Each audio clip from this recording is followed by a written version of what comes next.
in Port St. Lucie are dwindling to a precious few. Opening day just 2 weeks away, and just a few more days for the kids to come out to Digital Domain Park, and for some of the older folks, too, to take in a game. Did I say old? I'm very excited. At Digital Domain Park in Port St. Lucie, Florida, the New York Mets play the Houston Astros. New York Mets spring training on SNY is presented by Citi. And a pleasant good afternoon, everybody, and welcome to Digital Domain Park. I'm Gary Cohen, Keith Hernandez alongside, as the Mets take on the Houston Astros. 2 weeks from today, the Mets open their season at Citi Field against the Atlanta Braves. And one of the fervent hopes for the Mets as they move through spring training was that Johan Santana would be ready for that opening day start. Now, Terry Collins has not committed to anything yet, but yesterday was an enormous step for Johan, going 6 innings against the Cardinals. Well, I saw him pitch the previous start, and he wasn't impressive, not good with his location, but this one was a complete turnaround, a big step forward for Johan. 6 innings, 1 run, 6 strikeouts, 69 pitches, which means he was in complete command. Had to get his further pitches on the side, so he was just tremendous, and that's a big sign, good sign for the Mets. He'll throw his bullpen tomorrow, get ready for his next start. He has 2 more before opening day, if that comes to pass. Meanwhile, the Mets are trying to get David Wright back in the lineup. David has not played a game yet this spring because of a small abdominal tear, and he took a big step forward today. He took batting practice on the field for the first time. Well, he said after BP that it felt fine, and we're going to take a look at him fielding here. He's been doing this most of the spring, but he's throwing now, and the BP was most important. And he said after his, as I said earlier, he said he was fine, felt nothing, no pain, and that's another big step for the Mets. They need that guy playing third base. And it looked like he had full extension on his swing, and that's what you worry about with that abdominal tear. Well, I've never had one, and it's a lot of, a swivel in your hips there, and you worry about that. So David is back on the field and hopefully back in the lineup by sometime over the weekend or early next week. By the way, I know that you love Keith's smile. I know the audio is not quite up to snuff. We apologize for that. We'll get it back as soon as we can. It's the Mets and the Astros from Port St. Lucie. All the action coming your way on SNY.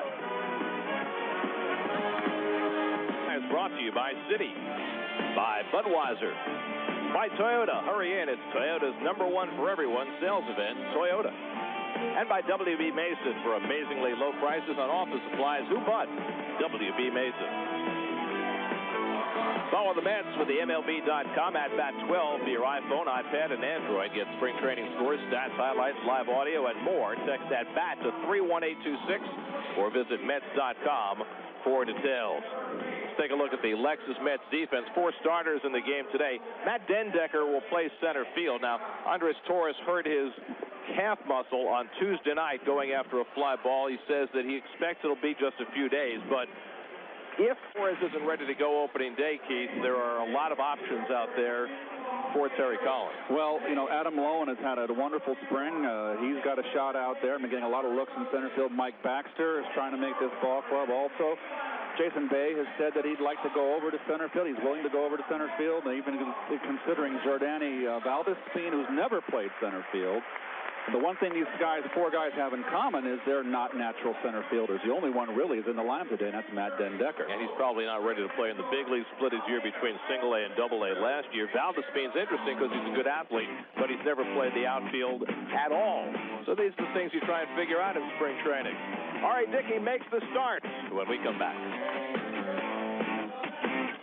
Here in Port St. Lucie, 84 degrees as we approach game time. There's your Toyota starting lineup for the Houston Astros. The recognizable name in the middle is Carlos Lee, but there's going to be a lot of very unrecognizable names for the Astros who are trying to rebuild. They lost 106 games last year. They have a new owner.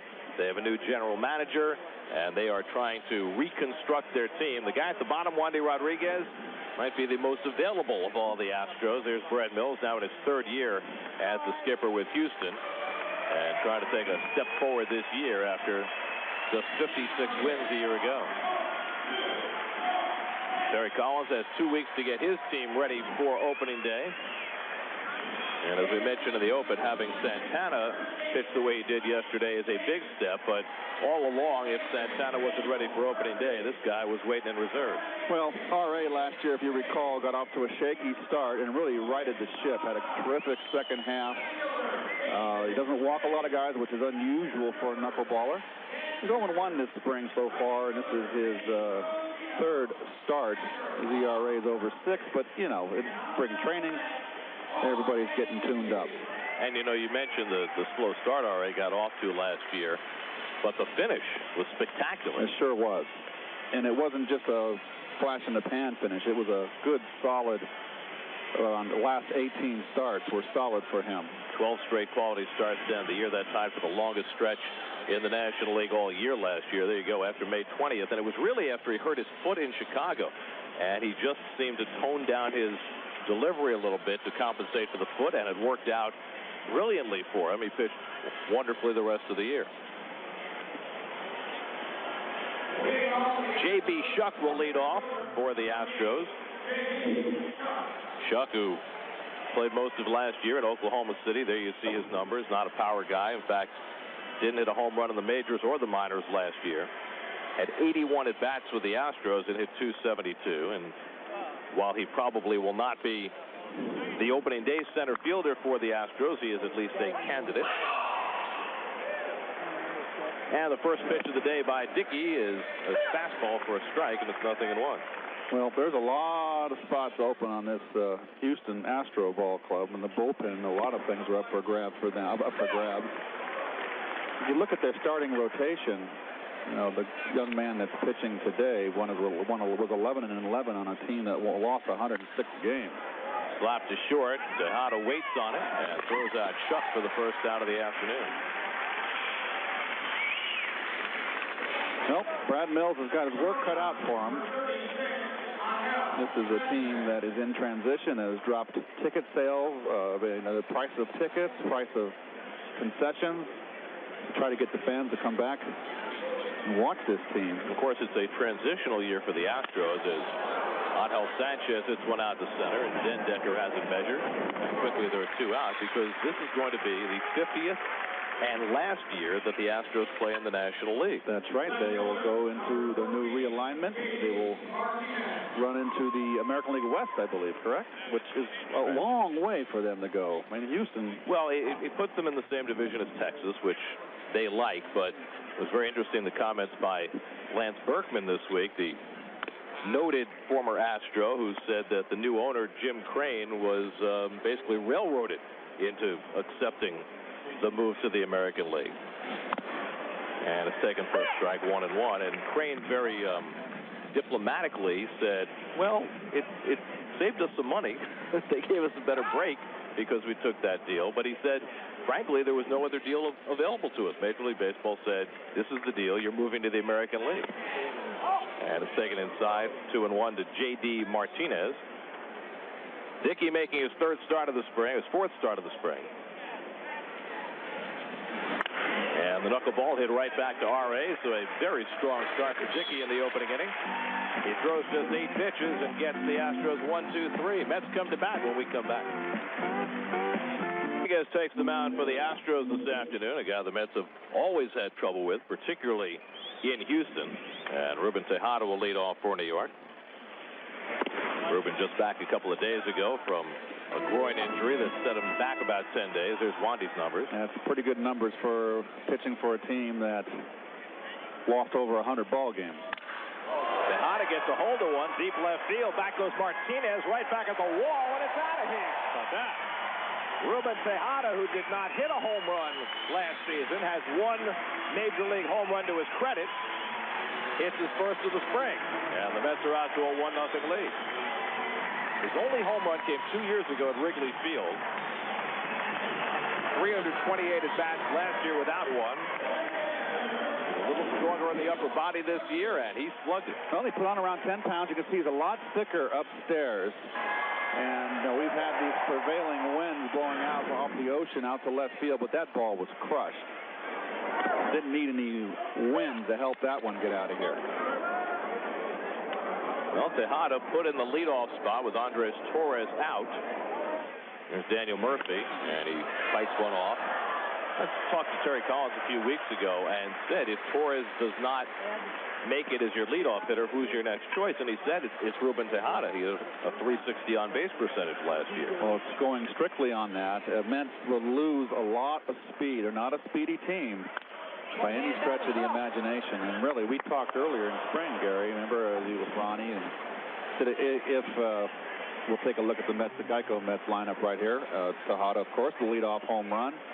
Murphy's going to hit in that 2-hole all year long. I like him in that spot. He's a good hit and run guy. And of course, you look up and down the guys who are going to play every day, and where else would you go for a leadoff hitter? The only other guy would be Murphy, because you know he's going to get on base consistently, but you like him better in the 2 spot or further down on the line. I would like to find another 2-hitter actually to hit second and have Murphy hit third for this ball club, to be honest with you. That would be the perfect world. So would that be Tejada hitting second behind Torres? If he's hot, maybe you can do that. Remains to be seen. Rodriguez comes upstairs and gets Murphy for the first out. So Murphy chased a high one here. It happened. But the most important thing is, like our conversation we had earlier, Gary, in the beginning of spring, the Mets, the one injury they could ill afford is Torres, because they really don't have another center fielder. Well, if Scott Harrison's healthy, that gives you another option as Bay swings and misses. And you could, in a pinch, slide Jason Bay over there. He has done it before, but it's been quite a while. Yeah, and with Harrison down, you'd lose a speed at the top. Now, you know, Hairston is getting a little better day by day as Bay rips a base hit in the left. Martinez slow to get to it, and Bay takes a turn and holds on with a 1-out single. Well, Jason opening up his stance again, and that ball's away. Got it off the end of the bat, which it seems that Jason has a hard time covering that outside corner. Well, he is committed to going back to being a pull hitter this year.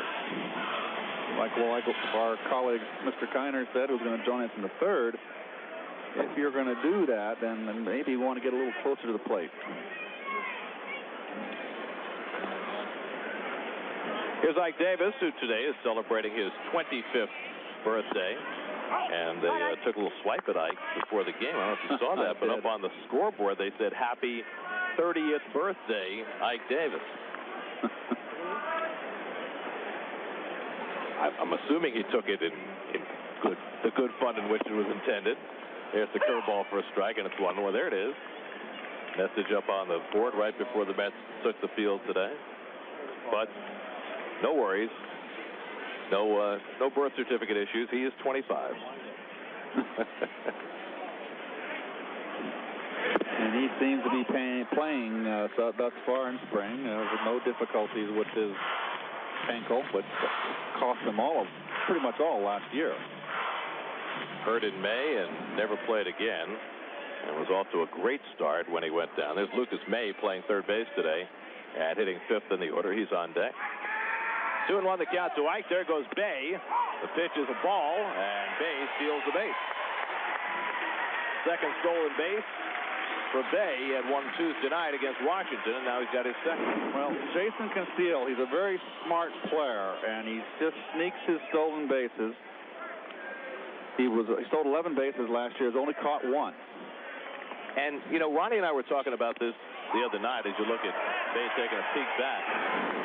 Without Reyes, you don't have that one guy who's going to steal 50, 60 bases for you, but it'll be interesting to see how the Mets utilize the speed they have to try and maximize their opportunities. Or will they hit and run more? I'm very curious to see. There's a ball 4 to Ike. And Wandy is really having a difficult spring, as he's got his ERA over the double digits. So 2 aboard with 1 out. And we'll take a look at the Houston Astro defense.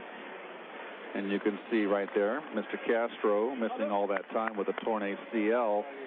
This is really a lineup. There's not too many names out there that are familiar other than Carlos Lee at first base. But you do have Shuck and Buck in the outfield.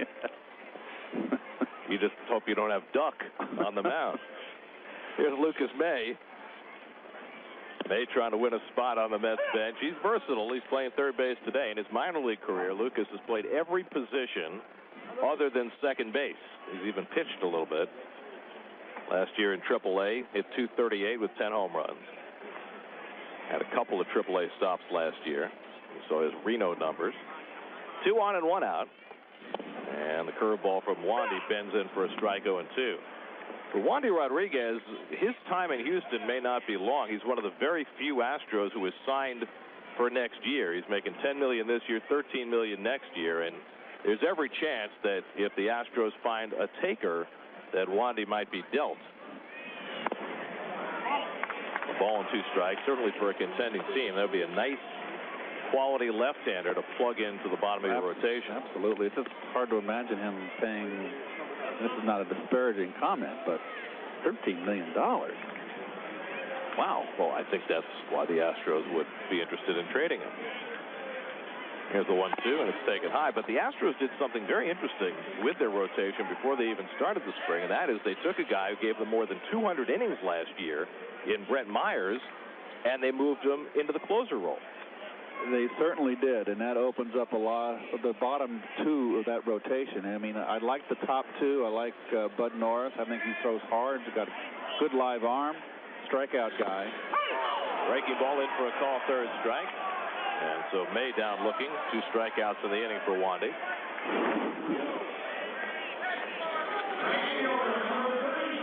Well, that was basically a hanging breaking ball there on the back door. I think he might have thought it was high. Disagree. But you got Jay Happ, who is being lit up this spring. Yep, he won 6 and 15 last year. But you know, with teams that his ERA was over 5.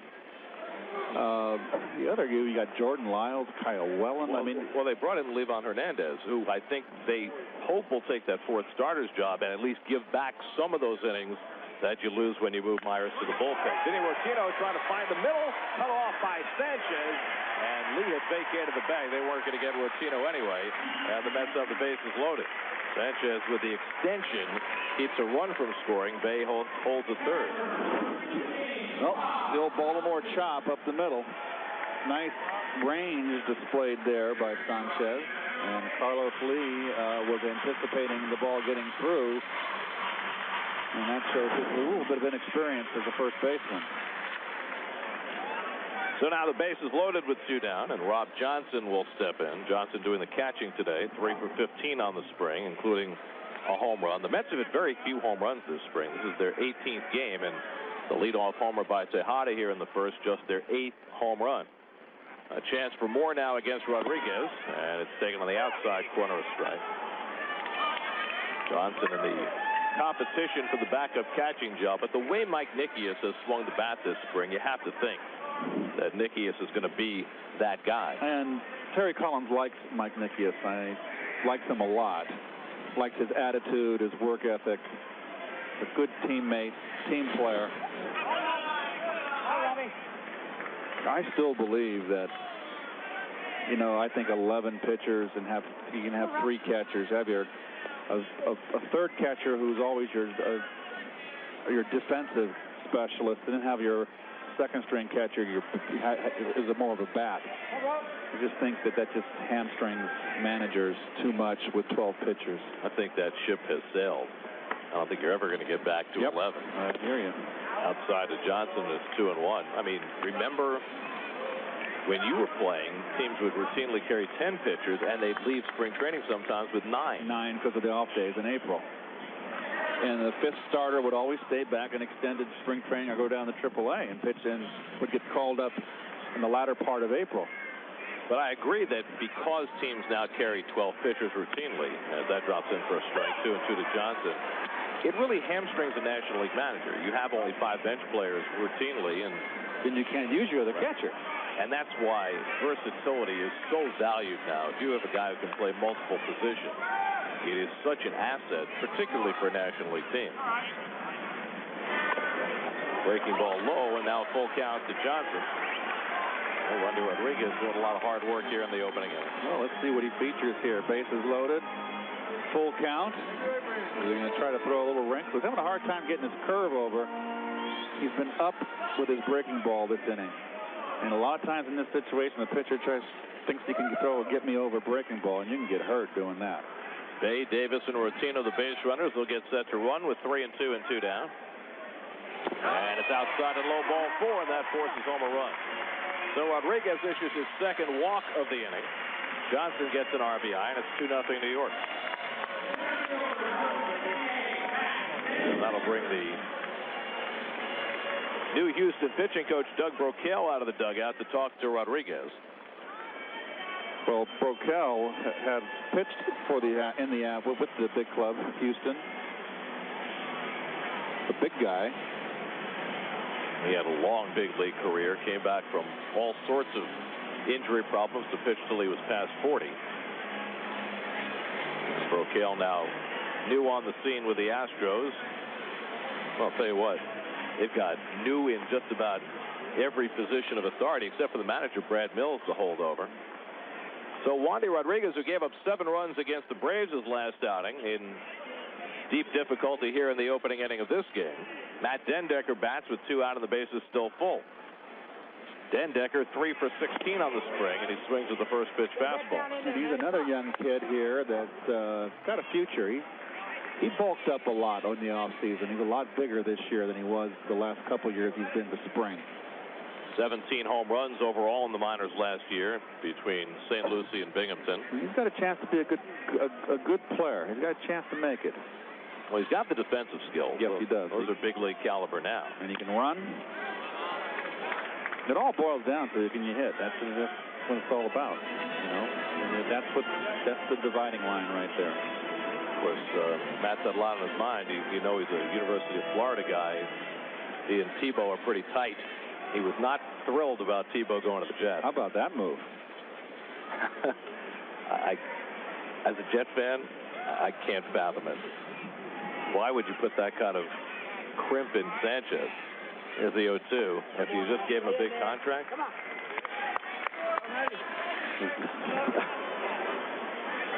I guess the bluster wasn't working for the Jets, so they're going in a different direction.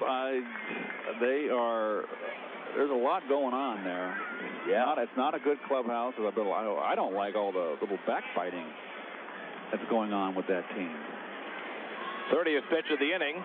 Rodriguez to Dendecker, and the breaking ball bounced over the mound. Tough play for Altuve, and he throws out the speedy Dendecker by just a half a stride. Mets get 2 runs in the opening inning. The keynote delivered by Ruben Tejada. Not quite as little as he used to be. 1 career home run, and that impressed Wandy. Surprised him, too. Bring the family to... Nothing lead as we go to the second inning. R.A. Dickey had a very easy first through just 8 pitches to get the side in order. Carlos Lee will lead off the second. Carlos now 35 years old. Hit .275 last year. Raised that on-base percentage considerably. About 50 points higher last year than the year before. And Dickey throws the knuckleball inside for ball 1.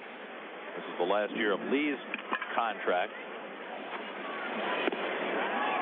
He takes a strike 1-1, and really he is all that is left from the powerful Astros teams of a few years back.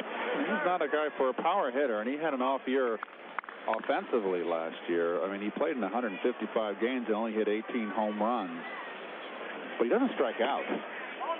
And he struck out 60 times last year and 585 at bats. That's pretty doggone good for a power hitter. Now has 349 career home runs. And he takes it wide for ball 4. So Dickey, looking down at his hand, issues a leadoff walk to Lee. And the Astros have their first base runner.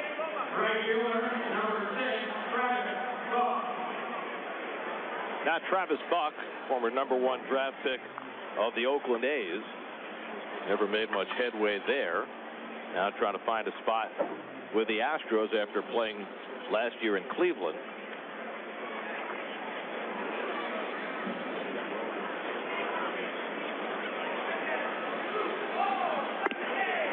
Buck watches the knuckleball flutter away for ball 1.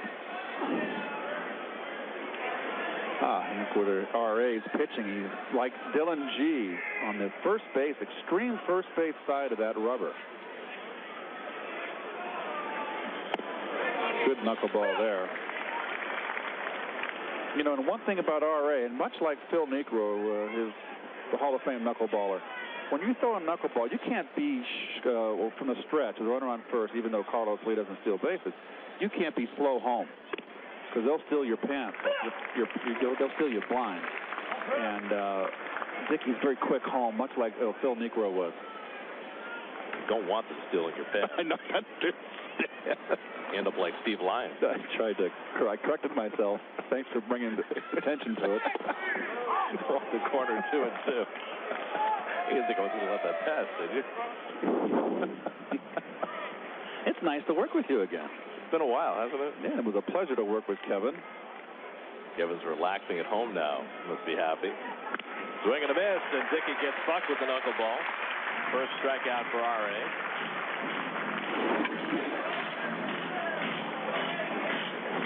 High knuckleball didn't do much. And got away with it. So 1 out and 1 on. Now Jimmy Paredes. Paredes in a battle for the third base job with Chris Johnson. Johnson the holdover. Paredes played a lot late last year. Hit .286 and 168 at-bats for the Astros. Gets one down. Dickey looking at second, and on the slow-footed Lee has plenty of time to get the out there. Well, nice heads up by R.A. Not a good drag bunt. Or should I say drag bunt? I think I'm going to continue to say drag bunt. Good presence of mind to get the slow runner. But that clearly was not a sacrifice. No. It wasn't a sacrifice situation. But if you're Paredes, you got to know that Carlos Lee is running at first base, and that the most likely outcome is going to be exactly what happened. That even if you lay down a good bunt, that they're going to get the force. Well, to me, spring training is about getting your swings in and getting your timing. Heck with the bunting. To me, that's just a wasted at bat. You want 4 at bats, whatever you're going to get up today. You want to work on your rhythm and your timing. Jason Castro, who missed all of last year with a torn ACL, and then when he came back in the Arizona Fall League, he broke his foot and had to have surgery on his foot in December. So he is well behind the 8 ball, and yet he's had a pretty good spring. Figures to be the #1 catcher for the Astros with Chris Snyder as the backup. And that's a good situation for the Astros because Snyder's a guy who, if Castro falters, is capable of playing every day. They had Humberto Quintero, but they just traded him the other day to Kansas City to bring back a prospect pitcher. Castro, former first-round draft pick out of Stanford, goes out swinging at the fastball from Dickey. So R.A. walks the leadoff hitter, fans a couple, and gets through the second unscathed. We go to the bottom of the second, 2-0 New York. On the second inning, R.A. had 8 hits last year. Let's see his lifetime numbers. Not bad for a pitcher. He has an idea up there. He's a cut and slasher. And you got a chance. He stays level on that pitch upstairs, and that's the hitting the fly ball. He hit the line drive. Wandy Rodriguez trying to settle in after a 30-pitch first inning. 2 balls and a strike to Dickey with Ruben Tejada, who homered his first time up, waiting on deck.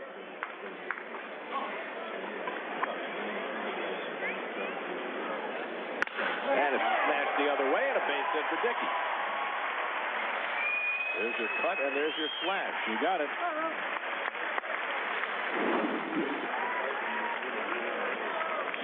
Nicely done right there. A little inside out, short stroke.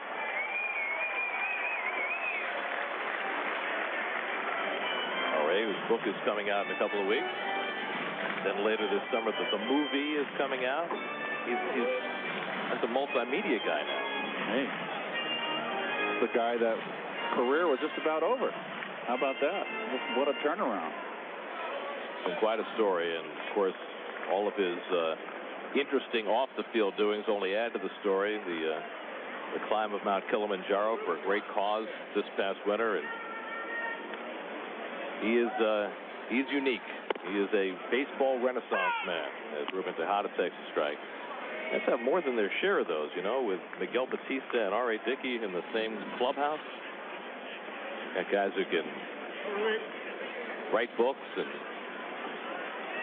go on adventures. Well, you know, after baseball, you got a whole second half of your life to live, you know. But most guys wait. These guys are doing fascinating things while their careers are still going on. Carlos Lee in for a conversation. But, you know, most guys who write books, particularly while they're playing. They have a ghostwriter who does most of the work. In R.A.'s case, he had a great partner in Wayne Coffey, but R.A. wrote about 95% of it himself. Can't wait to read it when it comes out. Should be out right about this time next week. Taken for a strike by Tejada, 1-2. Well, Wandy right here, Rodriguez is not going to throw that first pitch fastball to Tejada. This at bat, first at bat, the leadoff home run, first pitch of the ball game. Fastball up and out of here. First baseman, we always like to talk over there. I used to always want to find out about the hitters and how they felt at the plate, and they told me they weren't feeling good in the slump. Well, I felt like I was military intelligence there, getting some valuable information. A little reconnaissance. But nobody ever told you the truth, did they? Well, you'd be surprised. You get some people a little goofy. You know, loose lips. Think. Ships. I mean. Not pants, ships. No, that's right. But you'd think that most of the guys you meet at first base would know that, not give anything away. Curveball bends around the plate. It's 3-2 to Tejada. But you were sneaky. I was very sneaky. Friendly. Well, that'll do it. Wasn't torture. I didn't distract information by torturing them. You weren't Sean Casey friendly. You were the mayor. Just friendly enough, right? Yes. 3-2 to Tejada, and it's low ball 4, so the Mets have the first 2 men on, and Wandy Rodriguez's troubles continue. Well, we mentioned earlier that David Wright got in the batting cage and took BP for the first time since hurting his abdominal muscle, and he talked afterward about how it felt.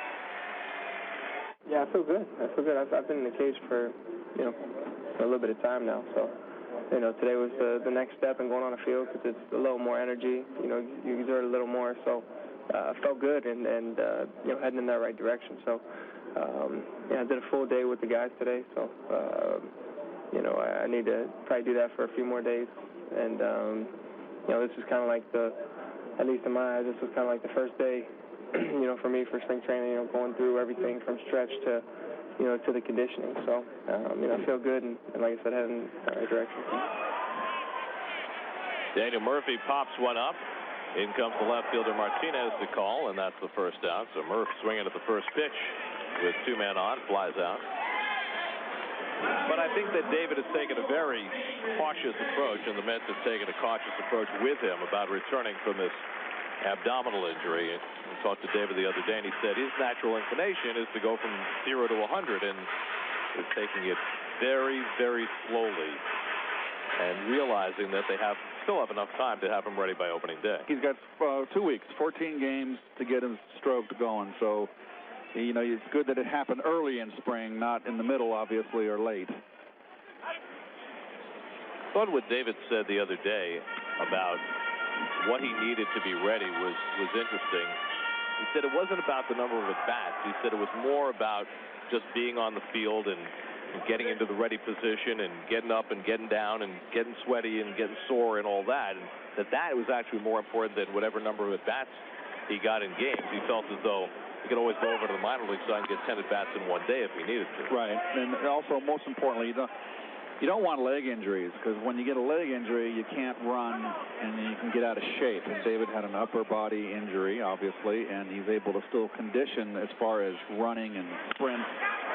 Toward the hole, backhanded by Sanchez, gets the out at second. Altuve with a nice turn, and they get the 6-4-3 double play.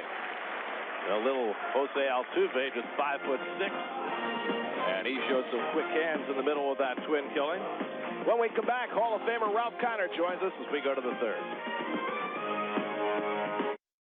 Nothing beats the fun of watching a Mets game. At Digital Domain Park, the Mets with a 2-0 lead. R.A. Dickey's pitched 2 fine innings, and joining us for the third is Ralph Kiner. Ralph, how you doing? Well, compared to what?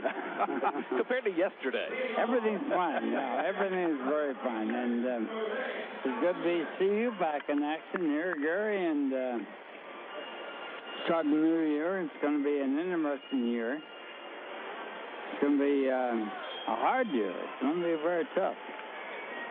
But they're going to come back now, and that favorable verdict that this Wapon got was a open door for future great things. All right, Dickey facing Jose Altuve leading off in the third. Well, this is the 50th anniversary year, Ralph, and of course the Mets and Astros came into the league together in 1962, and after the 50th anniversary season, the Astros they're leaving the league. You know, actually, the interesting thing about the Astros, they actually had a minor league team the year before the Mets started.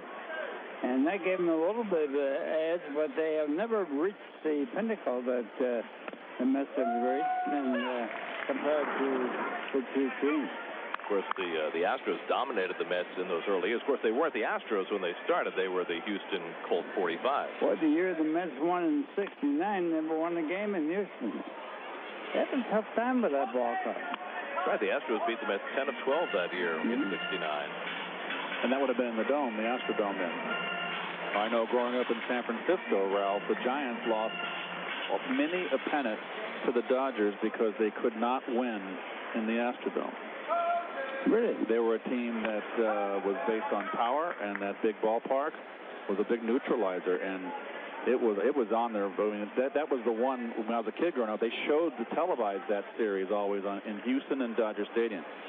And I remember when they went in there late one year, and I said they're not going to make it, and they didn't. They got swept, and that was it. The Dodgers won. I forget what year it was. It was the Koufax and Drysdale era of the Dodgers when they 65, 66 yeah. in there. Yeah. How about the Troy Cannon at the Astros? Jimmy Wynn. All those home runs, right? Boy, he hit 36 in that big dome. And he was a little guy. Yep. On the outside corner, and Dickey gets Altuve looking at the knuckleball. It's 3 strikeouts now for Dickey. Nope, Ray looking very straight, Chris. Hard knuckleball, too. A little mustard on it. But, Ralph, even before the Astrodome, the Astros played in that, was it like an outdoor minor league park right next to where they eventually built the Astrodome? Yeah, that's where the mosquitoes were as big as the B-29. So my dad said. He said he never saw. My dad played in Houston at Buffalo Stadium, and he said he never saw mosquitoes as big as that. And somehow the system level was really important there.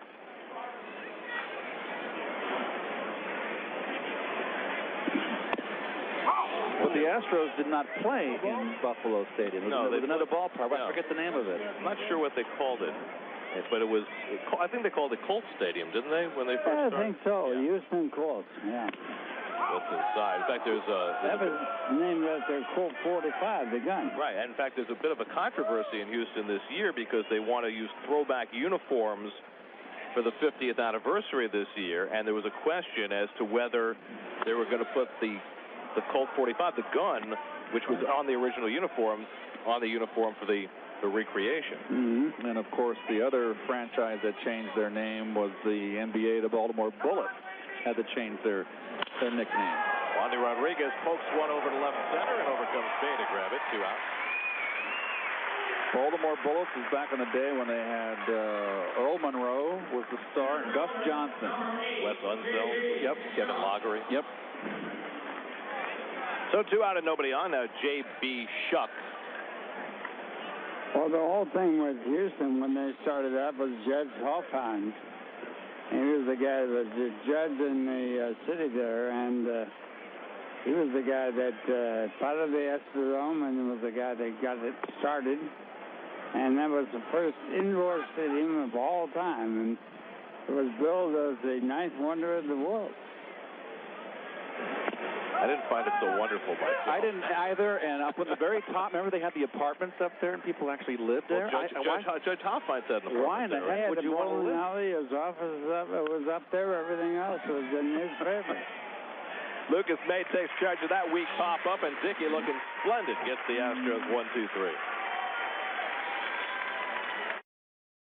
Bring the family to Citi Field. All Award was a huge success, helping 6 local youth baseball leagues pay for much-needed improvements. This season, it's your turn. Help your youth softball or baseball league with a $5,000 grant. Apply for the SNY Play Ball Award today at sny.tv/playball. Home third inning, Mets with a 2-0 lead, and the birthday boy Ike Davis leads off against Wandy Rodriguez, who has staggered through his first 2 innings of work.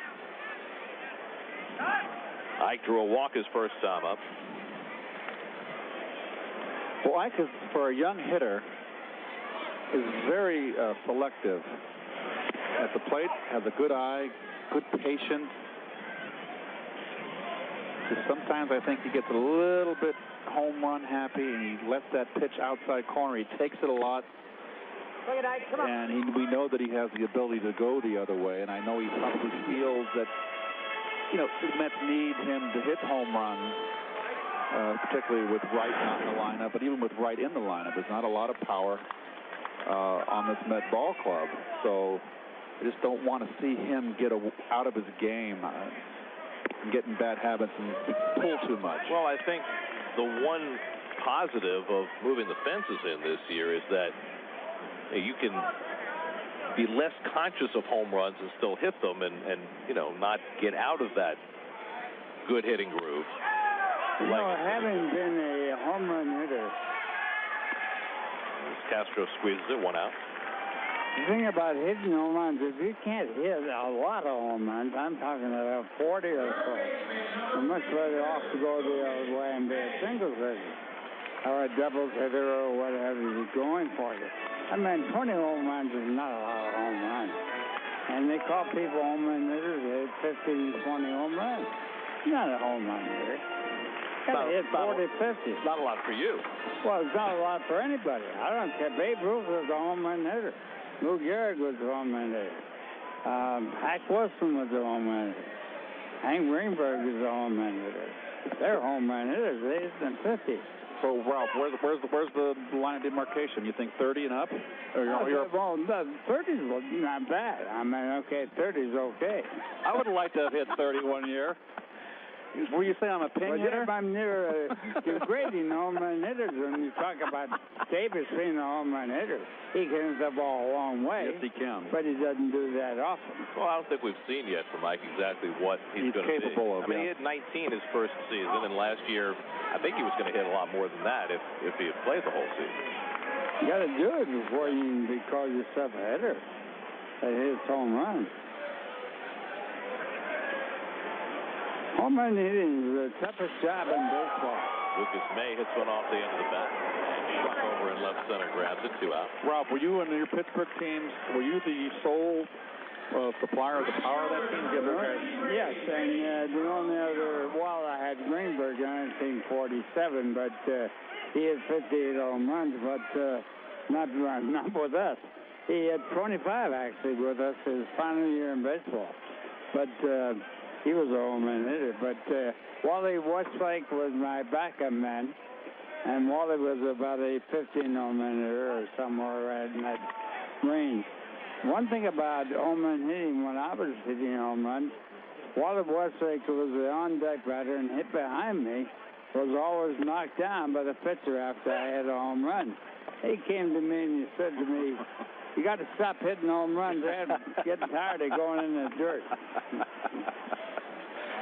I said, "Wally, it ain't going to happen."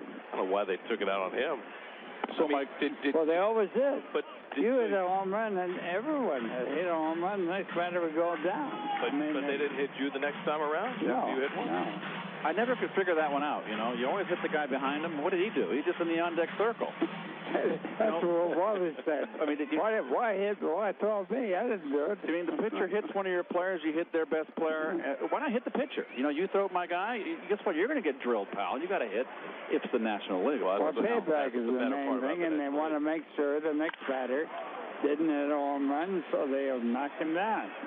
So they're not going to do it again. So my question to you is, did you feel, I know they weren't good teams in Pittsburgh, did you feel pressure to have to hit the long ball, and did that bother you, or you just took it as a grain of salt? No, it was the other way around. The only thing that gave me an incentive to play baseball was hit home run.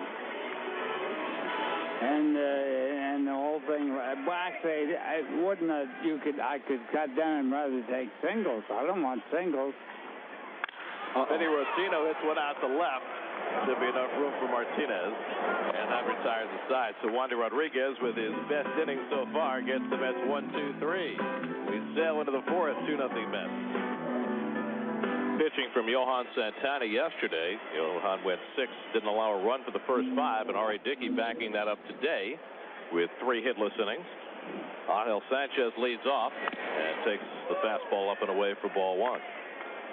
Sanchez competing for a backup infielder job. Jed Lowry, the former Red Sox infielder, will be the starting shortstop for the Astros this year. But Sanchez played a ton last year, almost had 300 at-bats for a team in transition.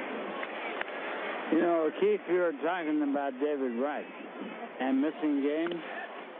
The one thing about David Wright I would have done if I were he, I would have said one thing. I'm going to come into spring training and I'm going to try something different and try to hit back the way he did in the beginning of his career.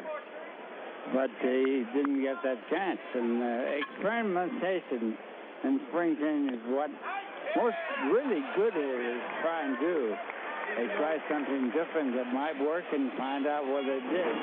You got 30 days that you basically don't have to worry about batting average or anything else or driving in runs.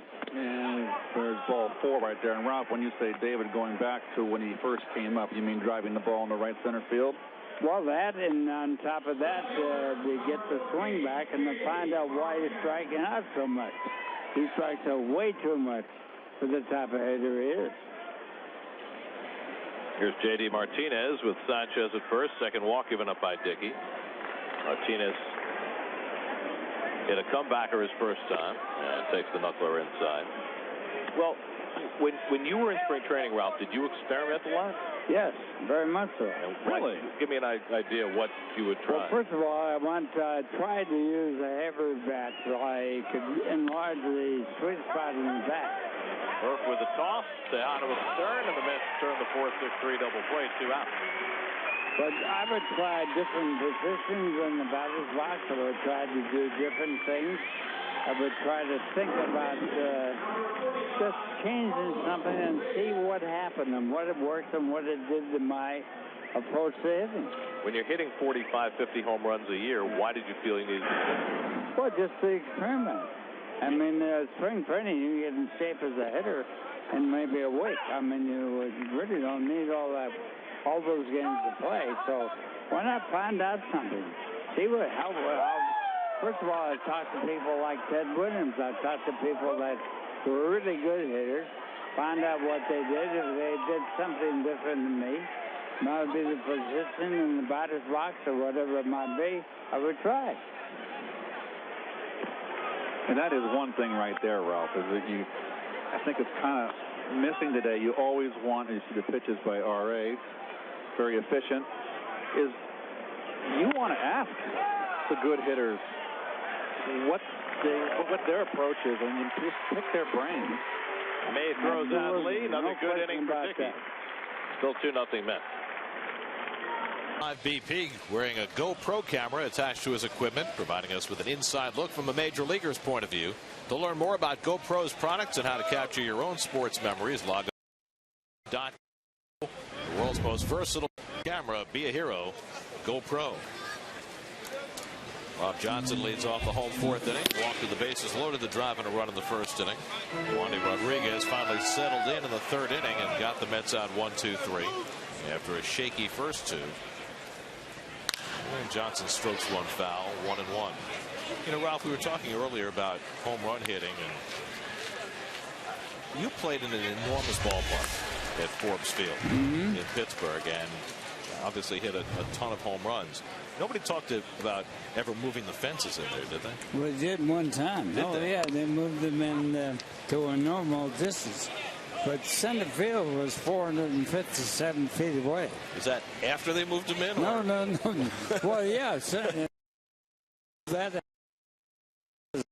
it's out in center field. It's out. So what did they shorten up?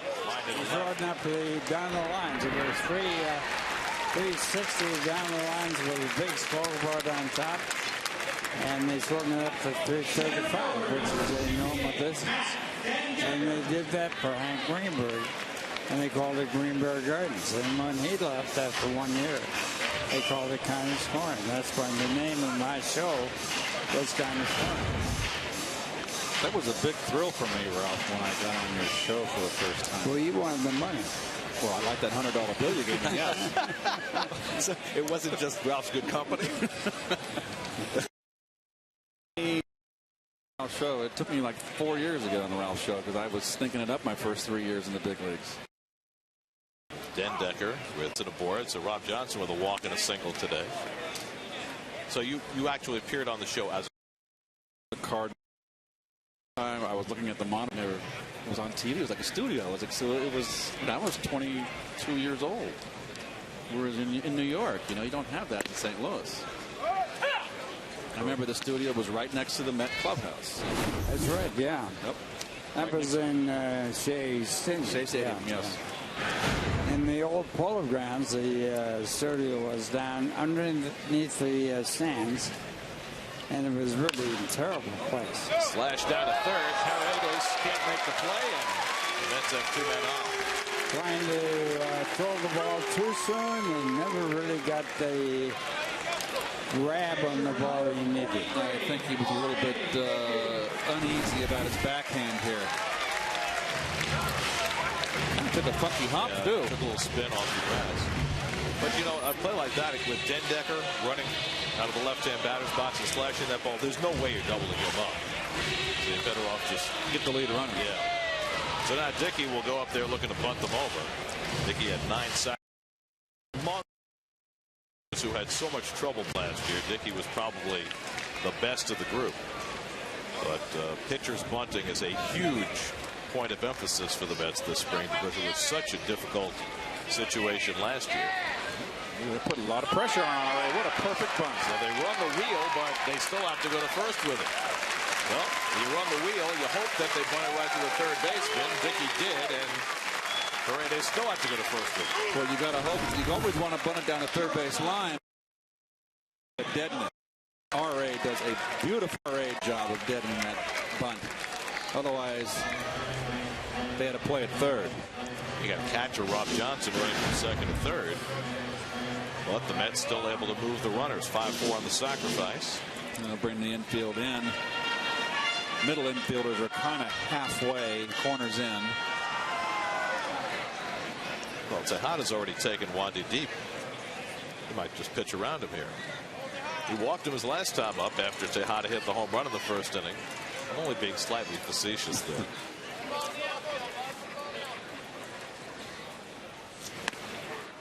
It's taken low for ball 1.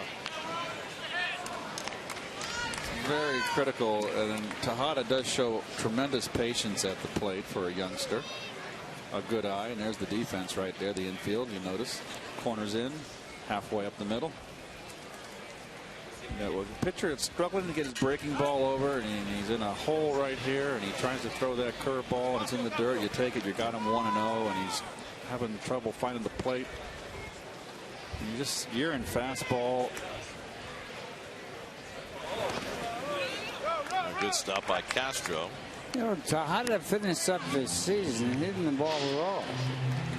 And that was a big thing for him. He showed signs of real good improvement. Yeah, his biggest struggle last year was in the middle of the year when he was playing every day and he appeared to wear down. It looks like somebody gets tired, the bat swings him. And he's not going to be a power hitter. He's just got to hit line drives. Run would be a big plus for him. Run would. Those are the things you do when you're not a home run hitter. Exactly. But what you were talking about, Keith, is so essential for Tejada. He had the relatively high on-base percentage last year. That's what makes him an attractive offensive player. And when he was struggling last year, he was swinging at pitches out of the strike zone, and he was really having a tough time staying in that mode of being a patient hitter. Yeah, but all in all, you know, his average was up, and he had a nice season last year. And it's easy to forget, Ruben is still only 22 years old. So he's at a very young age established himself. Rounds one down to third. Paredes will come home with it. And Johnson gets himself in the rundown. Nice run down the tag, and they get him out fast enough so Tejada can't get to second. Now that is as good a rundown as you're going to get in a situation like that. You got one throw basically to catch it to the third base. It doesn't allow the runner to advance. The one thing about that is you close up the gap, and that's the one thing you have to do. And you notice what the third baseman Paredes did right there. Makes the play, and he closes, like Ralph just said. That tightens up the distance. Now Tejada has no chance to advance in the scoring position. That is excellent fundies. So 5-2-5 on the fielder's choice. Now runners at first and third with 2 out. And here's Daniel Murphy, who struck out and fly to left.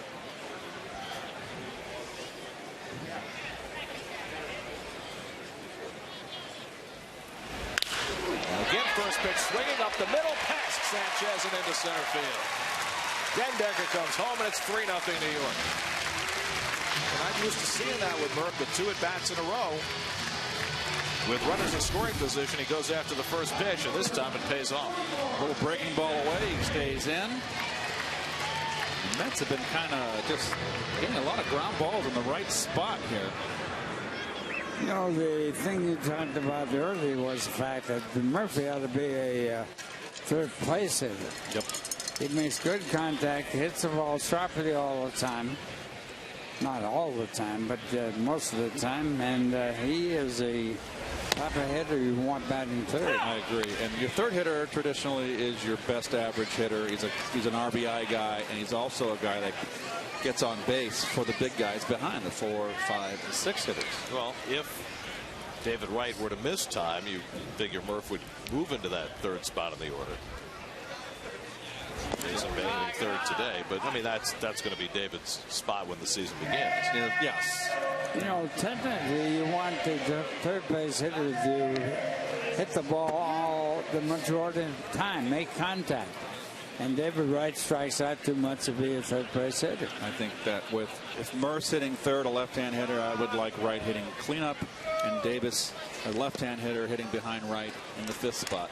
Absolutely. And then you put Bay 6. You got a nice left, right route down the order. Well, that's the plan, is to go left, right.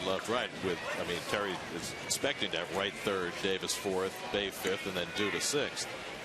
But again, the problem is that you look at the composition of the starting lineup, and it's hard to see a different configuration where somebody else hits number 2 if Torres isn't playing. You know, one thing about Jason Bay right here, he's so far from the plate and he's so open. There's no way in the world he's going to hit home runs except to the opposite field. And he isn't that strong. Or he's going to hit the hanger, Ralph, the mistake. And that's right. I mean, he's going to hit and anything inside he can hit, but he's not going to be able to handle the outside pitch. There's ball 4, so the bases are loaded. He does have a good eye. He gets a lot of walks, and no question about that. The thing about it is, Ralph, what's funny is if you look at the stance that Jason's using now and his placement in the batter's box, that's pretty much where he was when he was playing in Boston and hitting 30 home runs. Well, he had the big advantage in Boston of the short right field fence, a green monster. But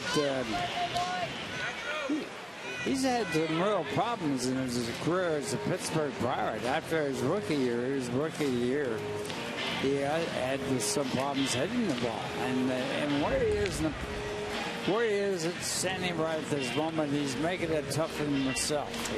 He's creating that problem he's creating, and not the pitcher. So now the base is loaded for Ike Davis. Ike has walked and fouled out. Andy Rodriguez has had 1 clean inning, but he has been in crisis every other inning, and the Astros get the bullpen cranking. 6 hits and 4 walks over 3 2/3. That's not going to get it done. That's already up 3-0. Davis looking for more, and Ike takes it high for ball 1.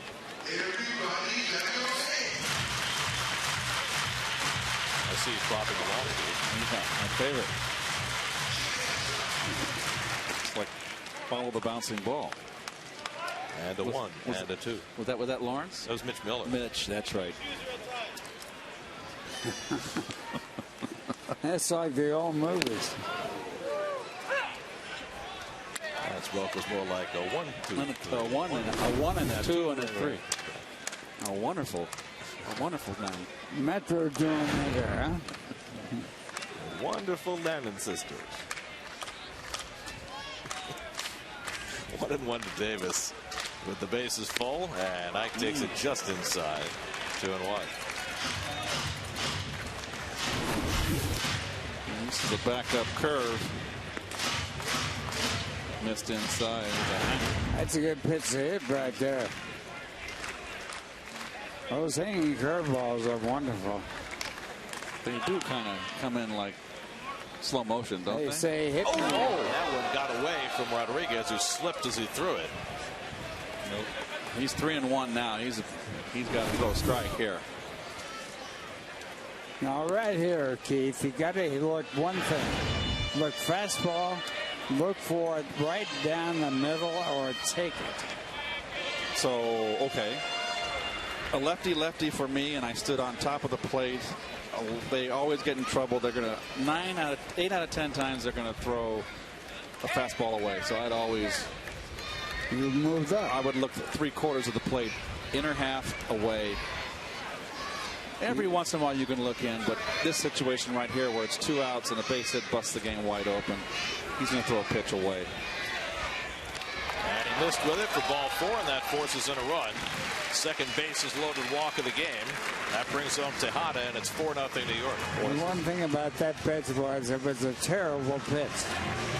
It was a breaking ball in the dirt and not even close to being in the strike zone. That's going to be it for him. This has just been a terrible outing for Wandy. Second straight very hard outing for Wandy Rodriguez. So he'll exit 4-0 New York. We'll be right back. Cruz comes into a mess for the Astros.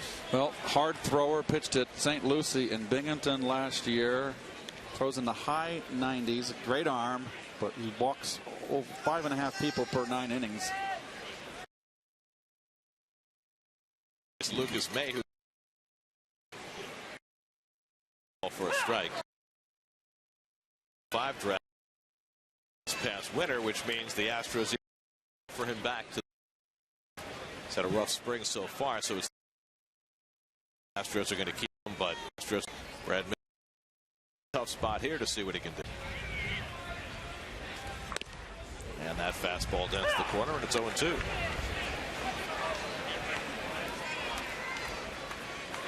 Cruz originally signed by the Tigers in 03. They released him, and the Mets signed him and kept him in their system for 4 years, but didn't put him on the 40-man roster, which made him eligible for the Rule 5 draft. And that one bounces in, and Castro knocks it down. Nice block by Castro. This is a tough one. It's a hard curve, and the all done. Astros got a new hat going to work in here. The new logo on their hat. State of Texas with the star. They're proud of their state in Texas. The Lone Stars. Yeah, you got Lone Stars state.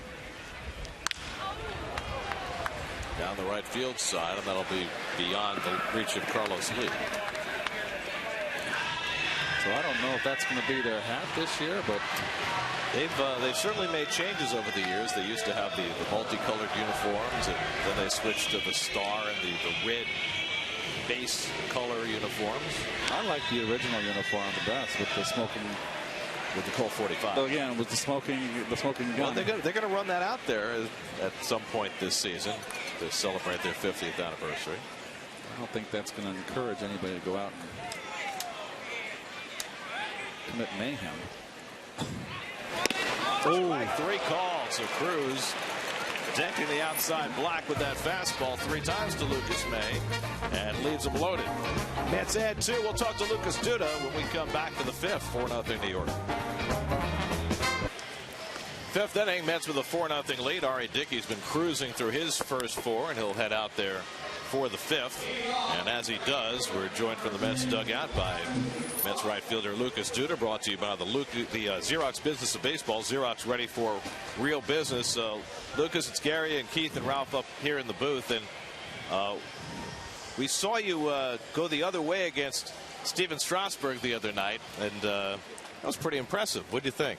Yeah, I think he had a luckily top of a pitch, and you know, the wind was helping me out a bit and blew it out. You have to figure you guys are going to have a number of things over the years, getting off to good starts in your careers. And can you learn much facing a particular pitcher in spring training? Yeah, I think you know, you can take. I don't think the situation-wise is going to be the same. I think he's going to pitch you, you know, different. I think he's going to try to, you know, maybe if he gets you out with a pitch and he sees that you have trouble with a particular pitch, I think he might go with it. Timing and that down. Luke, comfortable out and right. I know you've worked there. Yeah. I think you know, working with Goody every day. Yeah, feeling a lot more comfortable actually. Feeling confident out there. What's the most? The one thing about you is that both Keith and I think you have a really good short swing. Thank you. We're looking forward to using it as well as you can.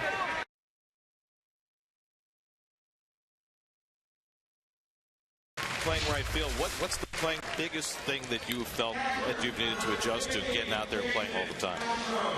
You know, I think for me, I'm a big guy.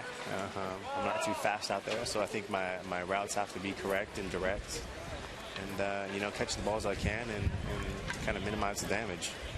Well, the main thing, Lucas, is the fact that if you hit the ball, you don't have to worry about the field.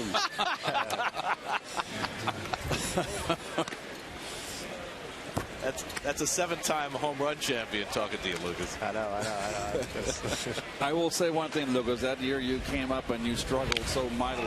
Oh, my goodness. I don't know how that didn't hit the guy in the end. Circle. Evasive action by Jose Altuve. It helped him out that he's only 5'6". Otherwise, he might have got clocked. I don't want to bring up that bad memory, but when you were going through that offer you had, that was just so. And Ralph and I were, and we liked your swing from the get-go, and we were just concerned that you wouldn't get your confidence shaken, but and lose your confidence, because you've got the swing, and you showed a lot of mental strength to me. You were able to overcome that. And here you are, starting right fielder now. A good year last year. Yeah.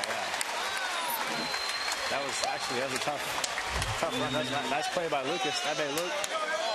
All right, Lucas, thanks very much for joining us. Yeah, no problem. That's Lucas Duda. Tuesday at 1 p.m., the Mets host some division rivalry in Port St. Lucie as they take on the Braves in an exhibition game here at Digital Domain Park. Mets-Braves presented by Citi Tuesday at 1 p.m. only on SNY. And the Braves making news today. Chipper Jones announcing this will be his final season. Yes, and he's stated it before, but I think this one's going to stick. I mean, that's a Hall of Fame career. One of probably the best Met killers in the Met history, and what a career! And he's just, you know, latter part of his career, like all of us, we start getting hurt. Not fun.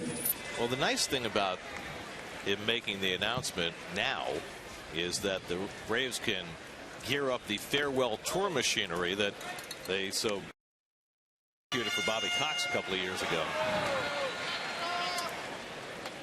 Of course, the Braves open their season at Citi Field. They're going to have things for Chipper Jones in every ballpark. Really? Oh, future Hall of Famer. Okay. About him, which is really a great.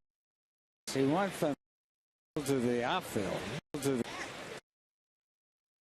the team player to the infield. And did the same. They were a team. Chops buck in and Altuve out to make the grab. And Pete Rose came up as a second baseman, moved out to left field, to third base, finally ended up at first base. Well, Chipper, remember when he first came up, was a shortstop, and then he hurt his knee and missed what would have been his rookie season.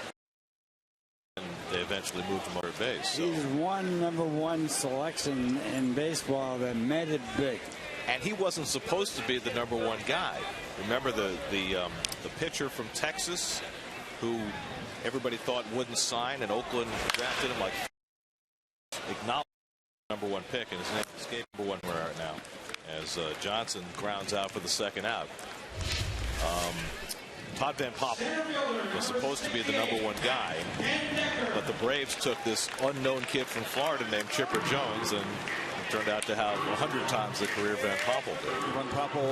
Van Poppel was Scott Boras' client, and got the big. Everybody thought he was going to go to the University of Texas, and that he wasn't going to sign, but then he did.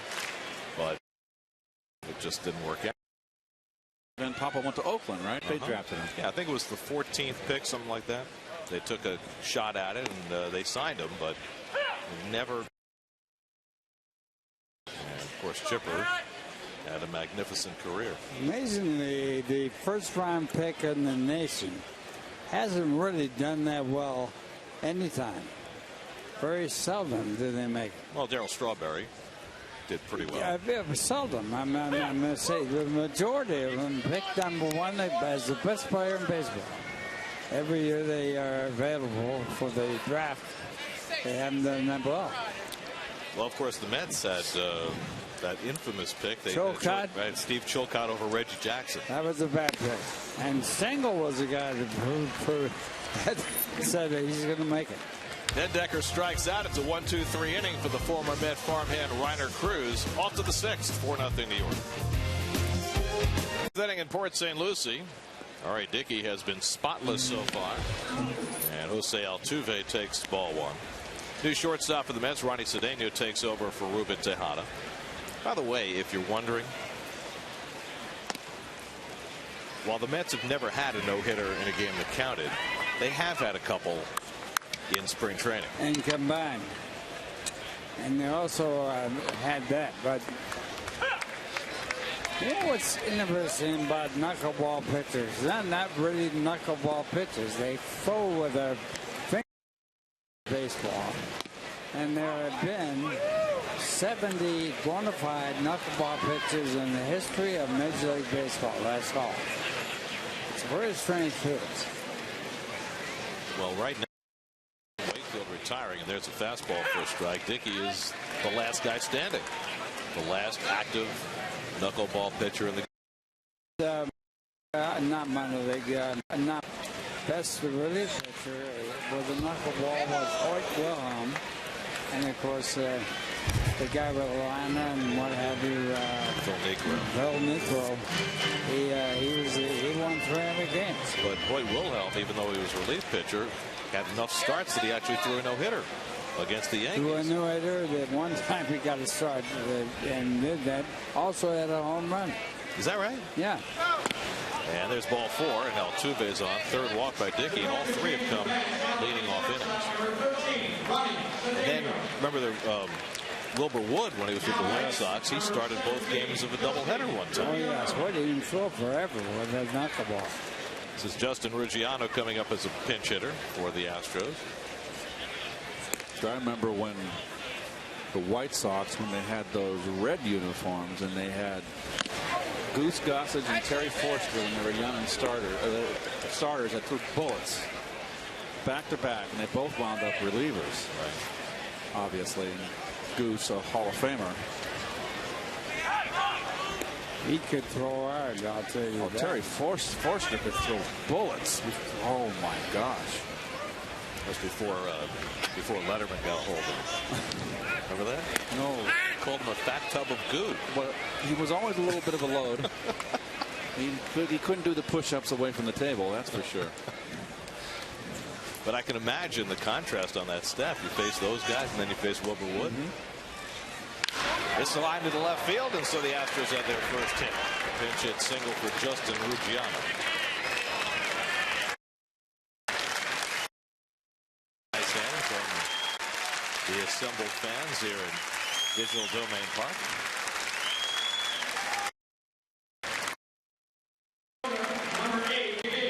If he's going to pitch a no-hitter, he'd happily save it for April.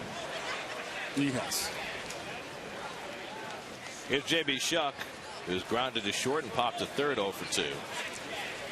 But Ralph, you're talking about how there were only 70 down to Davis. He'll have to go to first with it, and Dickey gets over to cover for the first down as the runners move up.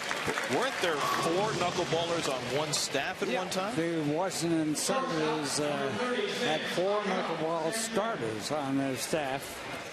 and they year. Of course, the catcher was Rick Farrell. Rick Farrell's in the Hall of Fame, and he should be to catch 4 starting knuckleball pitches. That's his best good credential. That's all we get in, yeah. Second and third and 1 out. Angel Sanchez takes that floater for a strike. The year was 1945. 70 pitches now for Dickey. The bullpen's still quiet, so Gary Collins wants him to at least finish this 6th inning. Chopper, that'll get a run home. Cedeno throws out Sanchez. In comes Altuve with the first Houston run, and it's 4-1 New York.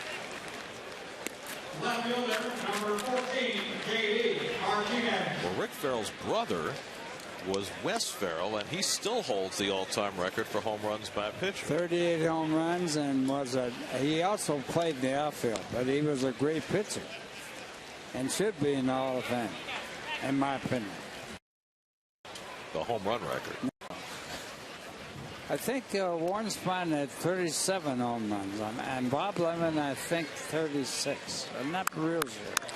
I saw Warren hit a home run in Candlestick Park when I was a little kid.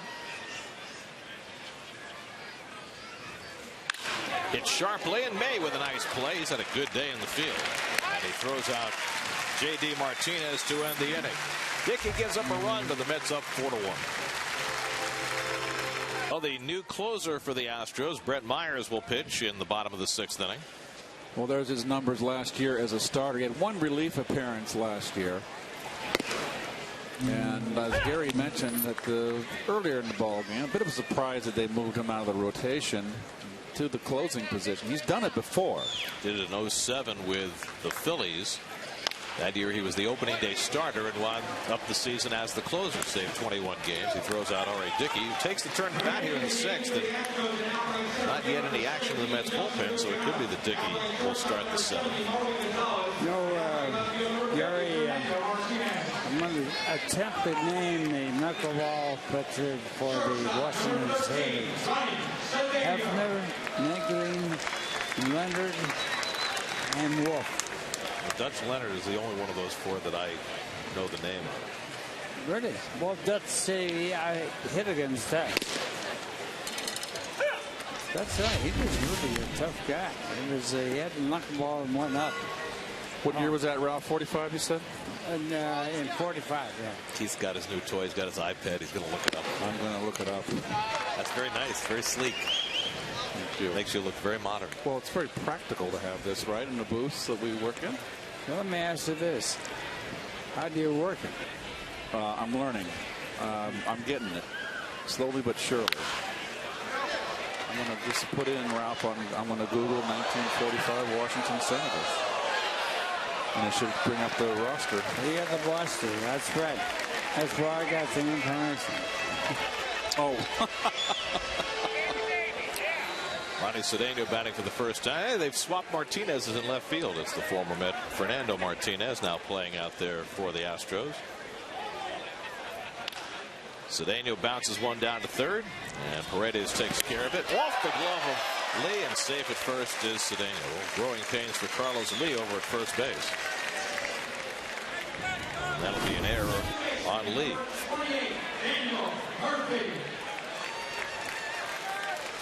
Well, really no excuse for, as we would say. And not good footwork around the bag. He's an outfielder.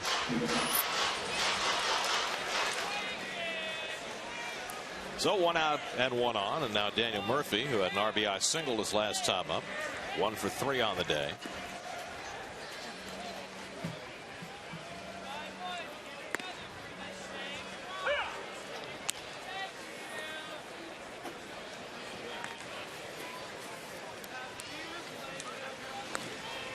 The Mets do get some warm-up action going now. You know, Josh Edgin is warming up, so we'll see whether he starts the 7th or whether Dickey begins the inning. But Edgin's an interesting story with Tim Burdack on the sidelines for the moment with a knee injury. Edgin, who did not begin the spring in Major League camp, has been brought over here. And I know, Keith, you've been impressed with what you've seen. Well, he's a hard thrower, and he's got good command.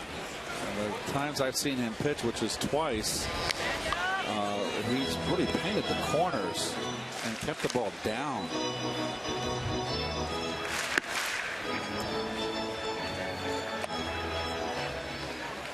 Without sounding like an idiot, Gary, I can't find the spacer on this thing.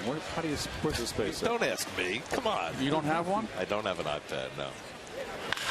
Bounce toward the hole. Altuve runs it down. He'll settle for the out at first and gets Murphy 2 away as Cedeno moves over to second. Left fielder number 44, Jason Day. It's been a long time, Keith, since I've seen an infielder as diminutive as Jose Altuve.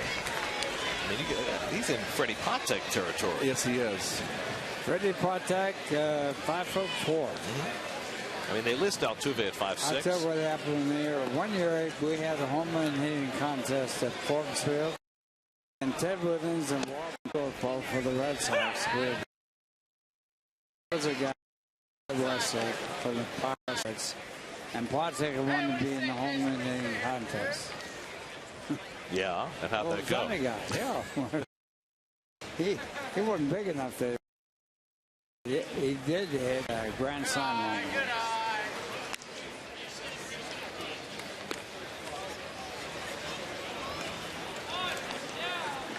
Freddie Patek and Amos Otis formed a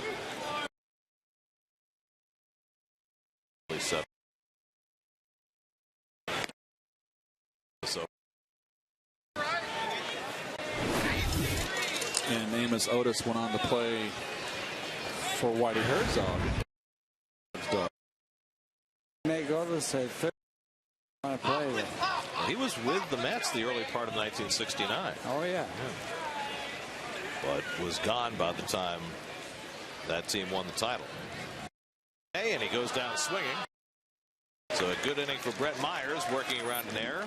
Ralph for keeping us company for a few innings. Well, it's fun to be here and be back here. And going back for a look, Johnson, but it's out of play. 3-2. Now, this would be, if you're a veteran, and whether you're home or away, you would lobby the manager when you're facing a knuckleballer like Vicky. You know, don't play me today. I don't need to face a knuckleballer. There was always that old wives' tale about a knuckleballer can get you into a slump. I think most of it was psychological, but in spring training, when you're trying to find your way, you know, I wouldn't want to hit off a knuckleballer. Just let me stay back and take BP. Let me go in the backfields if we're home and take BP. Put the minor leaguers in the lineup. Yeah, yes. Give the kids a chance. Or no chance. 3-2 from Dickey, and the knuckleball in for a call third strike. So that's 4 strikeouts for Dickey. 1 out of the 7th, and that's going to be all for RA. Terry Collins getting the left-hander edge in, ready to face the left-hand hitter, and he'll bring him in right here. So Dickey, after 6 1/3 stellar innings, finishes his afternoon with the strikeout of Carlos Lee, and young Josh Edgin will come in for New York. What a job by Dickey. We'll be right back. No, all right, Dickey threw 80 pitches in 6 1/3 stellar innings, but didn't get enough, so he can do a little more work in the bullpen after his wonderful outing this afternoon. Well, the only blemish is the 3 walks, and as you look at the new pitcher, Josh Edgin, he really has only had A-ball experience, and there was talk earlier that he might have an outside chance of making the ball club. But a guy with just A-ball experience, I don't think they're going to rush him, but he has impressed in open eyes this spring. Comes in to face Travis Buck, so that's where Terry wants to see him, against the left-hand hitter, and he misses for ball 1. Well, I think for Edgin to make the team, he's going to have to just pop everybody's eyes out over the next 2 weeks. Of course, the other piece of the question is how long Tim Burdock will be out of action. Out to center field, a long run back for Dendecker, but he has room. And that's the second out of the inning. T-shirt Tuesdays are here. Just $19 get you a game ticket and a limited edition Mets t-shirt. Log on to Mets.com now and get your T-shirt Tuesday tickets while they last. Burdock is going to get the stitches out of his knee today. Had a torn meniscus, had surgery last week, and he's walking around great and looking forward to getting back on the mound. And they said 6 weeks when the surgery was first announced, but I think it could be that Burdock's back more like 4. Well, with the arthroscopic surgeries today, I had a similar surgery when I was 19. I did a meniscus, tore my cartilage in my knee, and I got like a 5-inch scar. Different now. And edge and slider has Paredes moving his feet and moving the bat, and that's a swing. So with the scopes, you come back a lot quicker. That's not pretty. Well, you know, you want to give Edge credit for the back foot slider, but that's Paredes tying himself in a knot on a pitch well off the plate. Now it's 0-2. And he got him through a fastball right by him, so that's impressive for Josh Edgen. Gets his 2 hitters on a fly ball and a strikeout, and keeps the Mets ahead 4-1. 7th inning stretch time at Digital Domain Park. Jonas Schwartz and Joe Beningo will debate this week's Sweet 16 matchups, plus bring you exclusive Mets player and coach interviews straight from Port St. Lucie on Daily News Live, presented by Citi, part of the New York Sports Local, today at 5 on SNY. Host of changes for the Astros. Carlos Corporon is now doing the catching. That's Matt Downs playing first base. Marvin Gonzalez is at shortstop, and Scott Moore at third. Justin Ruggiano now in center field, and Brad Snyder over in right. And the new pitcher, left-hander Sergio Escalona, facing Ike Davis, who tries to hold and takes a strike, 0-1. The Mets jumped on Wandy Rodriguez for 2 in the first, one of those on a home run by Ruben Tejada, and then 2 in the 4th.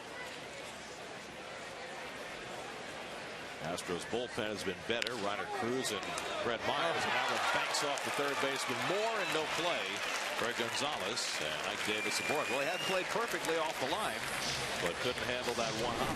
Well, third error of the ball game for the Astros. That's not.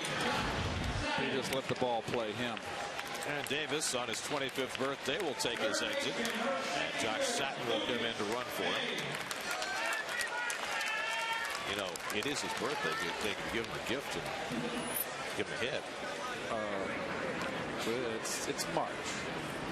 Yeah. What does it matter? He's already got an RBI today. Bases loaded walk. So Davis 0 for 2 with a pair of walks today. Now Lucas Maya for the 4th time. He struck out twice and flied to center, and takes a strike from Escalona.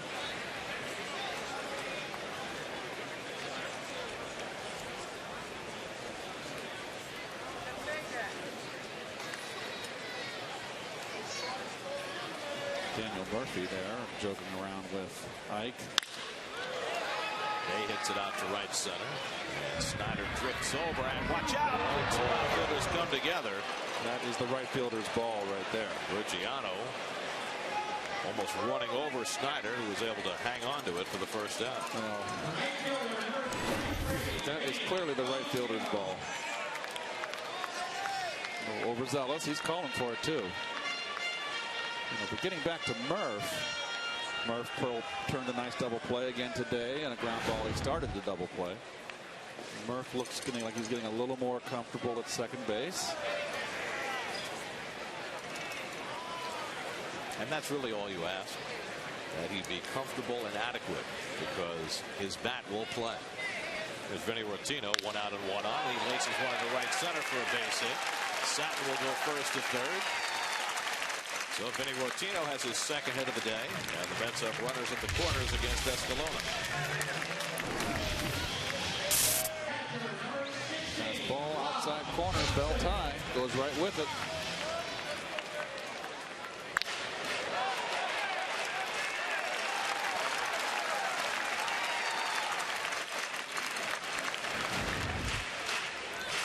So the Mets up 4-1 in the 7th. Rob Johnson, who drove in a run with a bases loaded walk in the 1st inning and had a base hit in the 4th, gets another RBI opportunity. Altuve and Gonzalez at 2nd and short, really shortened up, give themselves the option of coming home with a ground ball, which is a little odd when you've got a catcher at the plate.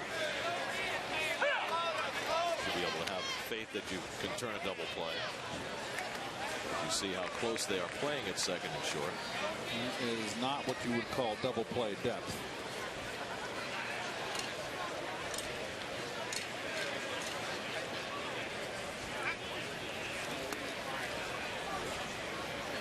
Escalona had a pretty good year as a situational lefty for the Astros last year. He was in 49 games, 28 innings, 24 hits, only 11 walks. Very nice numbers. His first real extensive big league taste. He had a brief stint with the Phillies back in 09. He's one of those funky little slingers.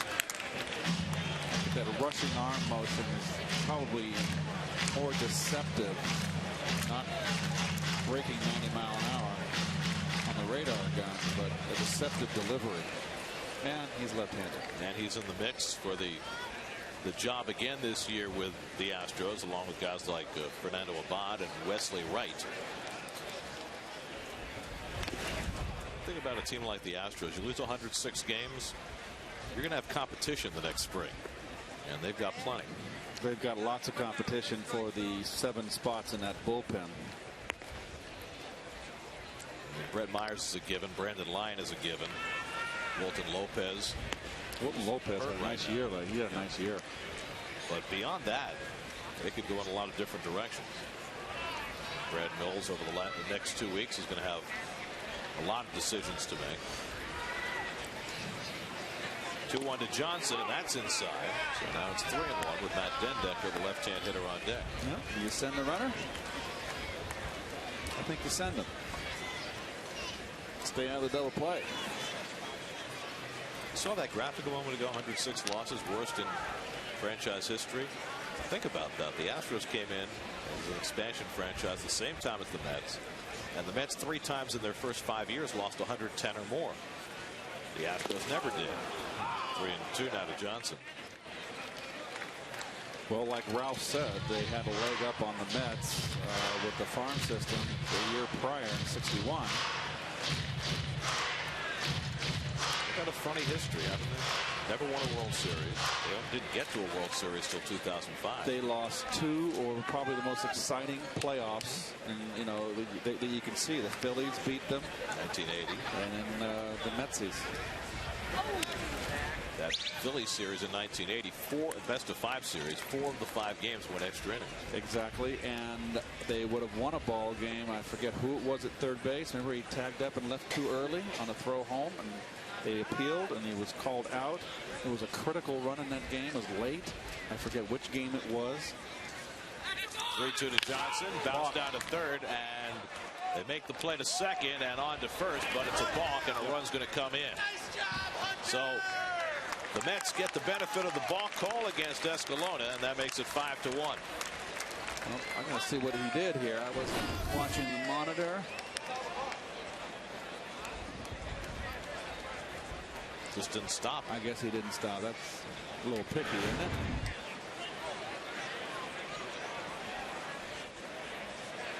No argument.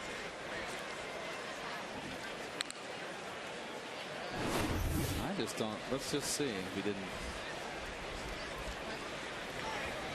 Well, I guess you could say he didn't stop, huh? Well, he bounced.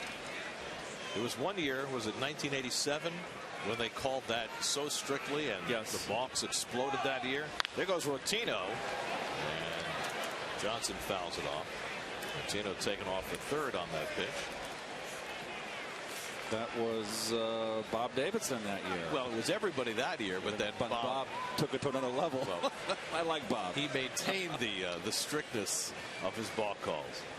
When Bob came up his first year out with the Cardinals, he was really uptight, and you could get under his skin a little. I never tried to get under his skin. I got under his skin one time, but he got more comfortable in the big leagues. He's relaxed. And Johnson laces another base hit. Rotino being held at third by Tim Tuffle. So Rob Johnson has his second hit of the game. And the Mets have runners at the corners again with 1 out.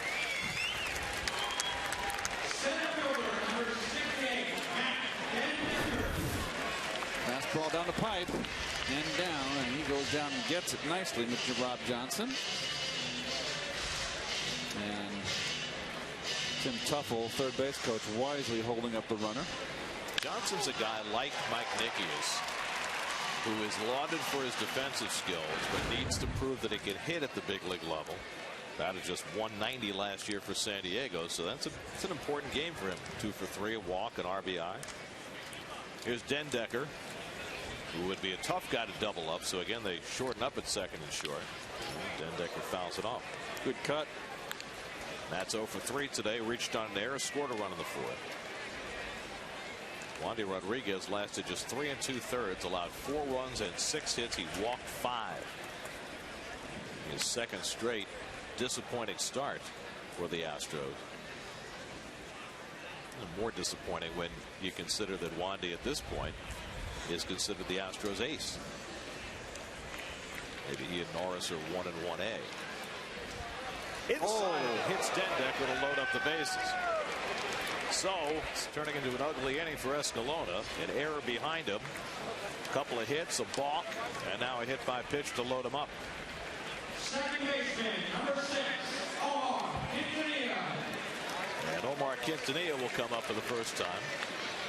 Looking to make something of it as Doug Brocail goes out to the mound to try and settle down Escalona, with Ortino now at third, Johnson at second, and Dendecker at first.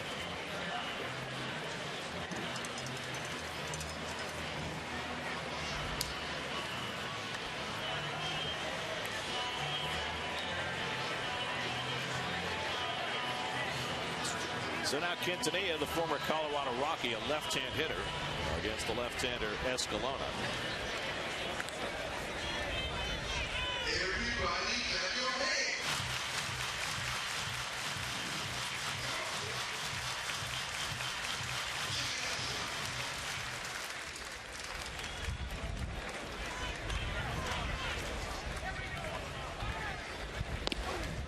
And he takes it wide for ball 1. Quintanilla played briefly for Texas last year, but spent most of the year in AAA after completing a 50-game suspension for violating the minor league drug prevention program.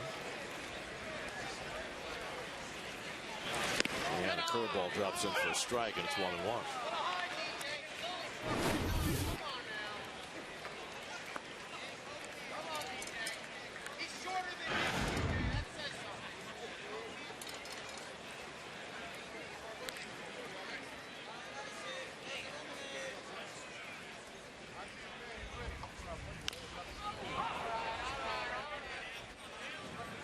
So Escalona gets ahead 1-2.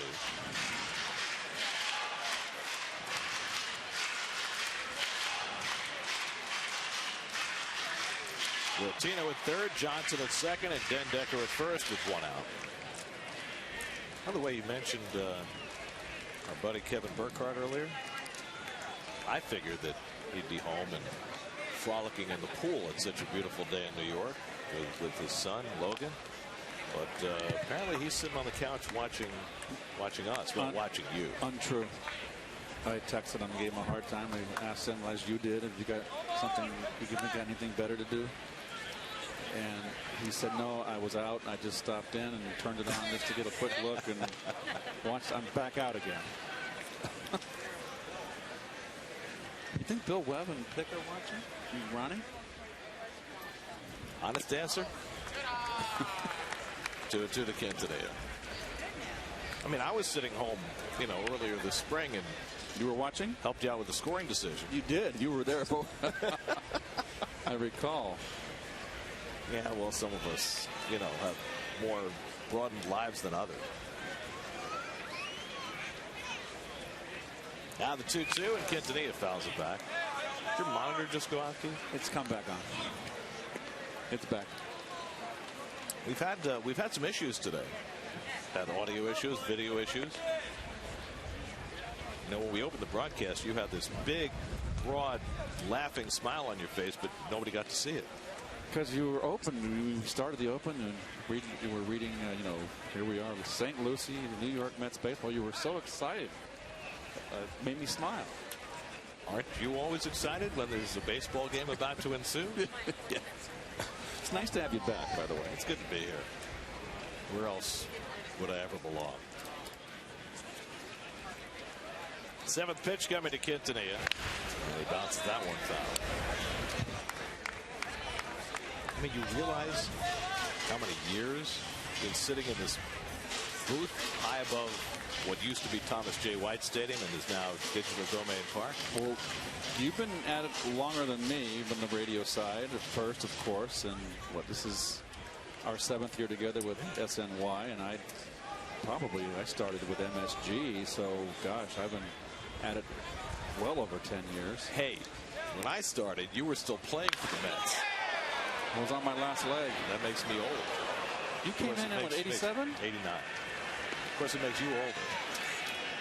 Yes, I am old. You'll always be old. I'm the veteran in this booth.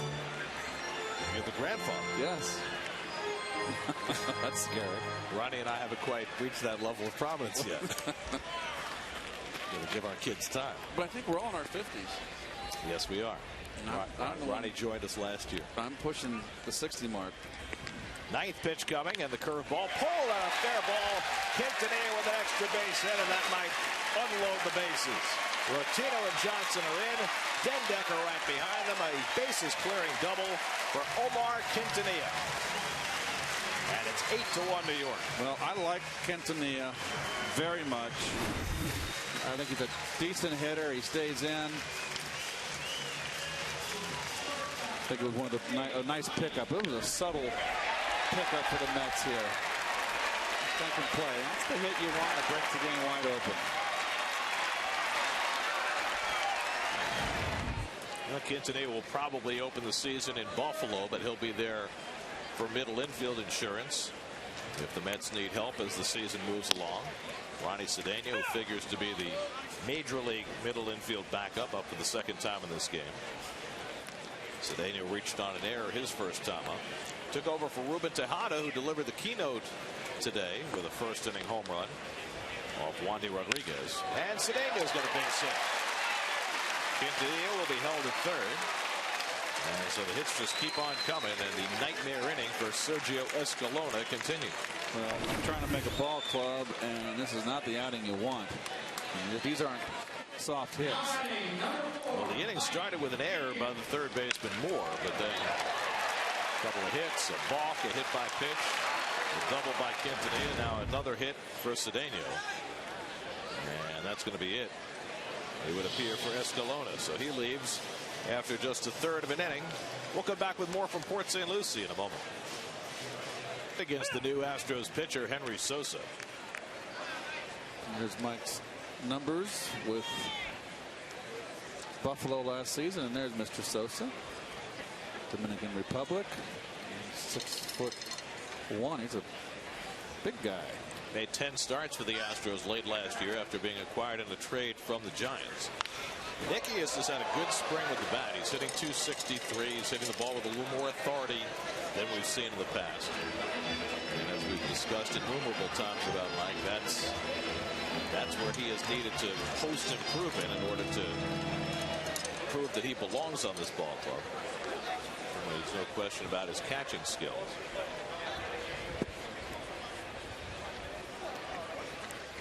Mets have 4 runs home here in the 7th. Still only 1 out.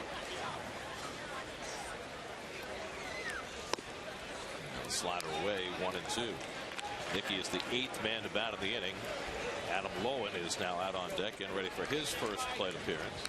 Quintanilla at 3rd and Cedeno at 1st with 1 out.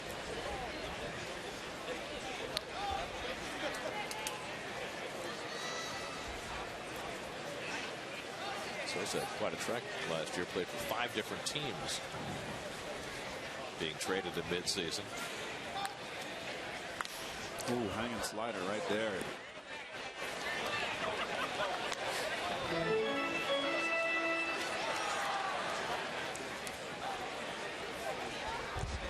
You know, our SNY audio crew does an amazing job of placing mics discreetly around the field. And you can hear Terry Collins exhorting on a mic that is right above him there. There's that microphone.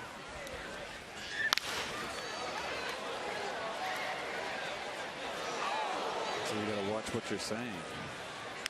Do you think he knows that? Oh, yeah, I think he does. You always have to watch what you say in front of an open mic. Oh, gosh. I would be in trouble. I could probably lose my job. This job? No. Never.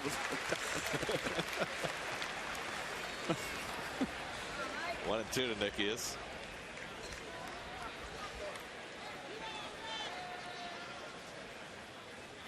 And Mike goes down swinging for the second out of the inning. So Sosa comes in, fans the first man to face him. Well, he had some pitches to hit here, and he fouled them off. And then finally, Sosa makes his pitch. Pretty good slider right there. So 2 out, and now Adam Lowen will be the 9th man up in the inning. Lowen getting his first plate appearance, came in to play left field after Jason Bay went 1 for 3 and a walk today. Lowen hitting at .258 this spring, and he takes low for ball 1. Lowen, the former first-round draft pick of the Orioles as a pitcher. In fact, he was the number 4 overall pick in the draft. And through arm problems and lack of effectiveness, decided to turn in his toe plate for a bat and made his way back to the major leagues last year with Toronto. And he is in that discussion for a backup center field role. He's played some center field this spring. The results, though, have been kind of mixed for Lowen out there. No, he's not a center fielder. That's just a stopgap for the Mets. He's got a bit of a long swing. Well, one way or another, the Mets are going to keep a left-handed bat off the bench, whether it's Lowen or whether it's Mike Baxter or whether it's somebody that they are able to acquire at the end of spring training. It's just that the injury to Scott Hairston and now the injury to Andres Torres makes it more likely that you'd like that left-handed bat to be a guy who can play center field. And so Baxter got to play there yesterday. And Lowen has seen some time in center this spring. Got tied up that time, and he went around that strike 3. I didn't think so. So Sosa comes in to strike out back-to-back hitters after the Mets put up a 4 spot in the bottom of the 7th, highlighted by Omar Quintanilla's bases-clearing double. And the Mets lead 8-1 after 7. We go to the 8th inning in Port St. Lucie. Mets now with an 8-1 lead. And Ramon Ramirez will take over the pitching for New York. Jason Castro leads off for the Astros. And takes ball 1 from Ramirez. And Ramirez has had a little bumpy spring training, though, thus far. Well, actually, those were his numbers last season.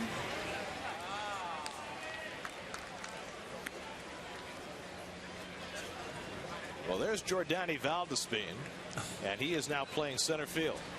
And this is a grand experiment. Valdespin, a lifetime infielder, has played virtually no outfield in his career, and he's been getting a crash course from Mets first base and outfield coach Tom Goodwin over the last couple of days after Andres Torres got hurt on Tuesday night. And right now Terry Collins just trying to experiment and see who, if necessary, can play center field in case Torres and or Hairston aren't ready on opening day. And I think also with the loss of Andres Torres is that he can fly Valdespin. Well, he's going to get a chance immediately, and he measures this one perfectly and picks it off for the out. That's how you draw it up on the chalkboard. You put the kid in center field, and the first ball is hit to him. The ball will find you, won't it? Well, that's what the Mets want right now. They want as many balls hit to him as possible just to get a look. Hey, that one looked nice and easy. And not an easy play at all. The ball hit right over his head. So he's athletic. He knows what he's doing. And the most important thing is he can run. And again, he's having a nice spring offensively. He's really swinging the bat well. He's impressive. He's got a little flair to him, too, as Jose Altuve takes 1-0. Valdespin has had his troubles over the course of his career in terms of, toeing the line and getting along with teammates and managers, but took big steps forward last year. And this spring we've heard a lot about Jordany's improved maturity. And, that's all part of the growing process. Well, you can always say to them, you want to get to the big leagues, start getting along with your teammates. But now presented with a brand new opportunity After all, for a young player, that's what it's all about, right? I mean, you wait for that chance to get your toe in the door, and then it's up to you to take advantage of it. And here is that toe in the door moment, perhaps, for Jordani Valdespin.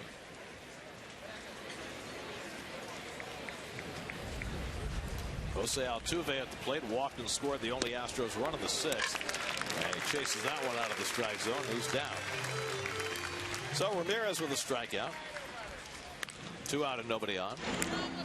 Get up to the minute news on this week's Sweet 16 matchups, plus an inside look at the Mets and Yanks with live reports from camp in the Wheelhouse, presented by Pepsi, part of the New York Sports Local, today at 5:30 only on SNY. 2 out and nobody on. Justin Ruggiano up for the second time. He has the only hit for the Astros today. A clean single to left against R.A. Dickey in the 6th inning. Dickey went 6 1/3, allowed no runs and 1 hit. That one over the bag, and Ruggiano has the Astros' second hit. Picked out of the corner by Lowen, and Ruggiano stands at second with a 2-out double.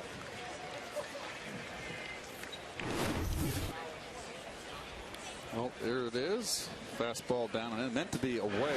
Number 50, Fernando Martinez. Ramirez had a couple rocky outings in a row, like 3 of them, and went to Terry Collins and said he needed more work. Well, here's the former Met, Fernando Martinez, playing against his old team.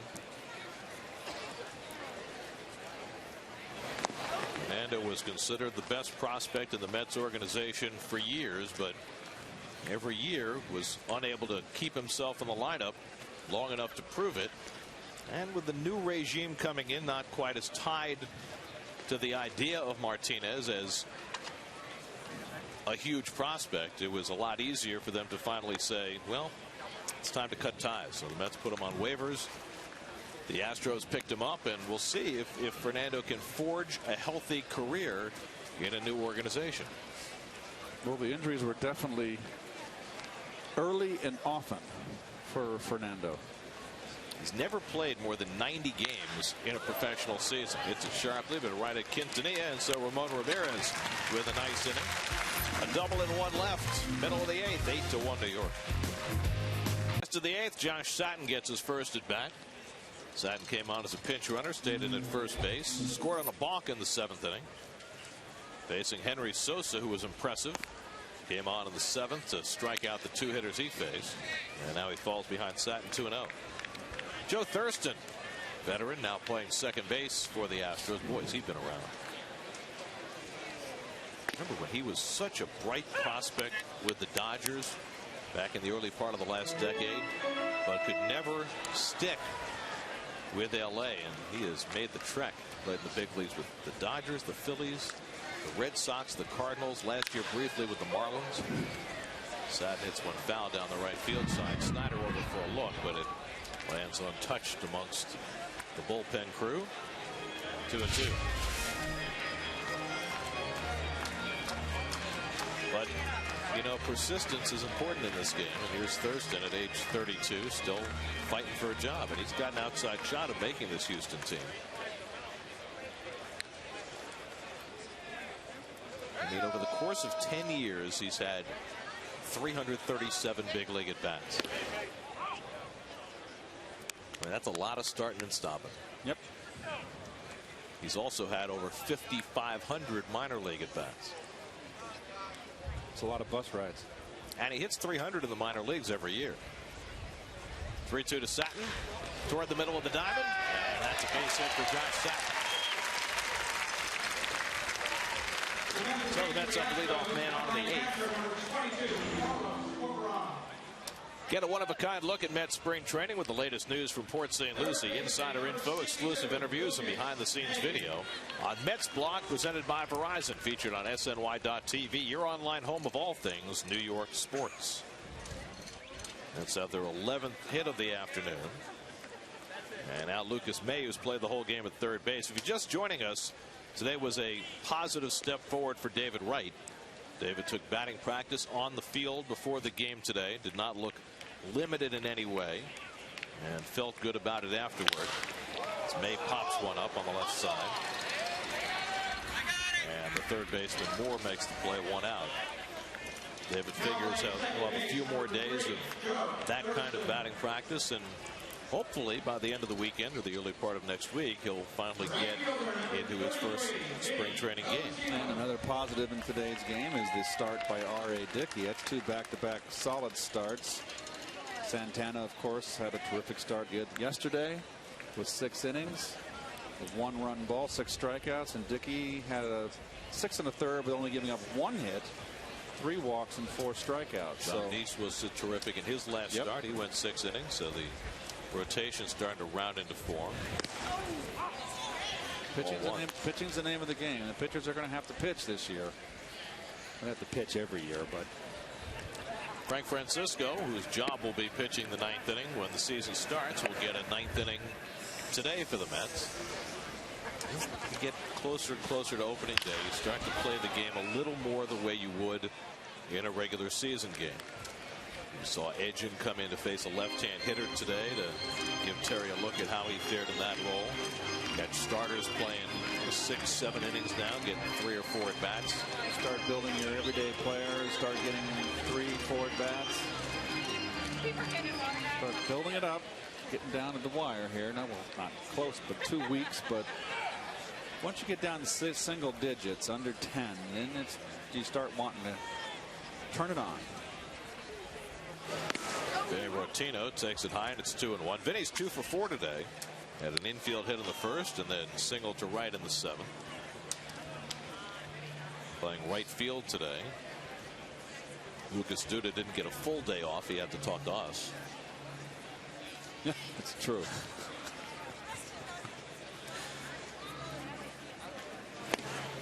It's just off the plate, 3-1. But I will say this, you know, you can squeeze a few more words out of Lucas now than you could when he first came up. God, it was like pulling teeth when he first came up. He's still a very, you know, low-key, self-effacing guy, but a little bit more of his personality starting to shine through as the confidence builds in his ability to play. 3-2 now to Rotino. It's funny that way, isn't it? That sometimes with young players, it takes success on the field for them to fully allow their personality to shine. Well, you know what? It's a lot of anxiety when you're trying to make a ball club and get your feet wet. When you come to spring training, the games are just as important when you're trying to make a ball club when you're young, or even if you don't have a chance, you're trying to open some. Oh, what a grab by Moore. He gets the out at second, and that's all. But a do-or-die play by the third baseman, Scott Moore, taking a base hit away from Vinny Rotino. Boy, that was a bullet, and this is pure reaction. That's just a fine play right there.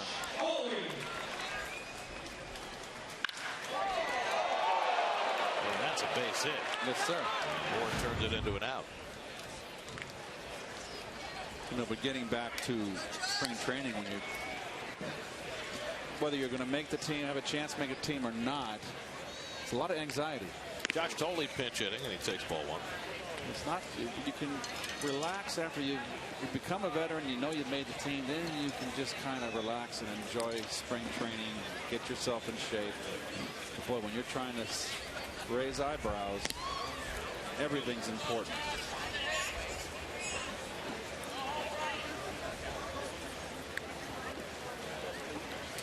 Rob Johnson started the game behind the plate for the Mets and had a good hitting day today. 2 hits and a walk. He drove in a run, went 2 for 3. And now Tolley getting his first at bat. Sosa behind him 2-0, and Tolley to rock it out to right center. Snyder over in the gap is there, and he's got it to end the inning. A hit and 1 left. We go to the 9th. It's 8-1 Mets. New York Mets baseball on SNY is brought to you by Citi. By Time Warner Cable. Enjoy all the things you love better. TV, internet, and home phone from Time Warner Cable. By Ford. And by GoPro, the world's most versatile camera. Be a hero. GoPro. 9th inning, Frank Francisco trying to close it out for New York. Marvin Gonzalez up for the first time. He drills one to right field, but overcomes Rotino to pick it off. 1 pitch and 1 hard out in the 9th inning. Gonzalez, a Rule 5 draft pick, trying to make this team. Frank Francisco signed with the Mets, 2-year deal after pitching in Toronto last year. Started the year as the closer with Toronto, lost his job, ironically enough, to John Roush, who's also now a Met. Matt Downs up for the first time. It's one deep to left field. Lowen going back, right back at the wall, and he makes a terrific catch. Nice play by Adam Lowen. 2 pitches thrown by Frank Francisco, and they've both been hit like rockets for 2 outs. Well, Lowen there, he looks back at the wall. Nice play. There's the peek back. Now batting number 47, Brad Snyder. Nicely done. Well, we're due to see a tough play for Valdespin now. Yeah. A bullet to right, a fly ball to the left field wall, and now Brad Snyder, the last hope for the Astros, with 2 out and nobody on. Snyder 0 for 2 with a walk, and he takes the strike. Here's your checking in around the majors, presented by Citi. We mentioned Chipper Jones retiring after this year. Ryan Howard progressing, still probably won't be back till June, coming off the Achilles injury. And Davey Johnson announcing that Steven Strasburg, big surprise, will be the opening day starter for the Nationals. That is so typical of Davey. Davey's a good judge of talent, and he throws the youngsters out there. Well, Strasburg had to start here on Tuesday night and looked impressive, although Lucas Duda did take a deep. That was all he gave up in that start. Put finger in the dirt. So now the Astros down to their final strike.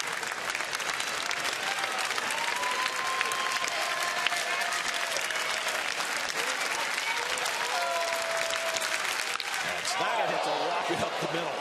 So Francisco not exactly fooling anybody here in the 9th inning. He's given up 3 hard hit balls in a row. That's the first one to find the grass. Did that one hit his back? I think it made contact with him. It certainly made him duck if it didn't actually hit him. And he did. He gave it to Valdespin.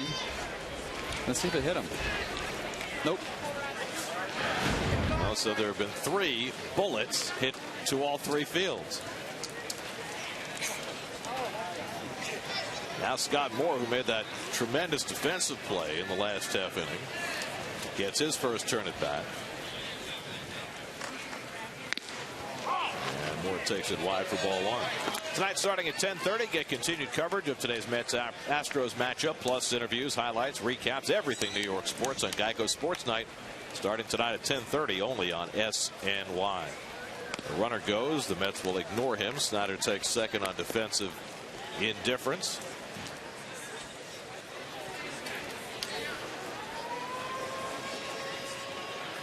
Francisco trying to put this game to bed.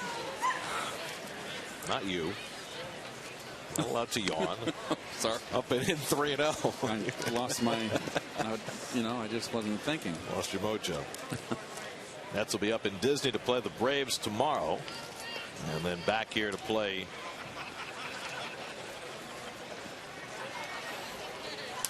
the Cardinals on Saturday. Mike Pelfrey will make that start for the Mets.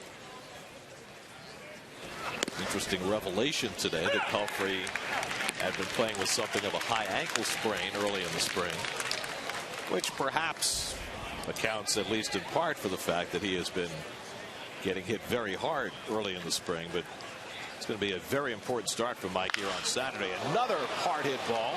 Moore has a base hit. That'll chase home Snyder from second base. It is 8-2. 4 batters, 4 ropes.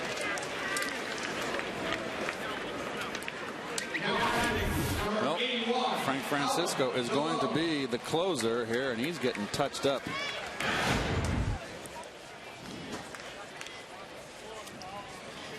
Now Colin Delhomme will be the pinch hitter.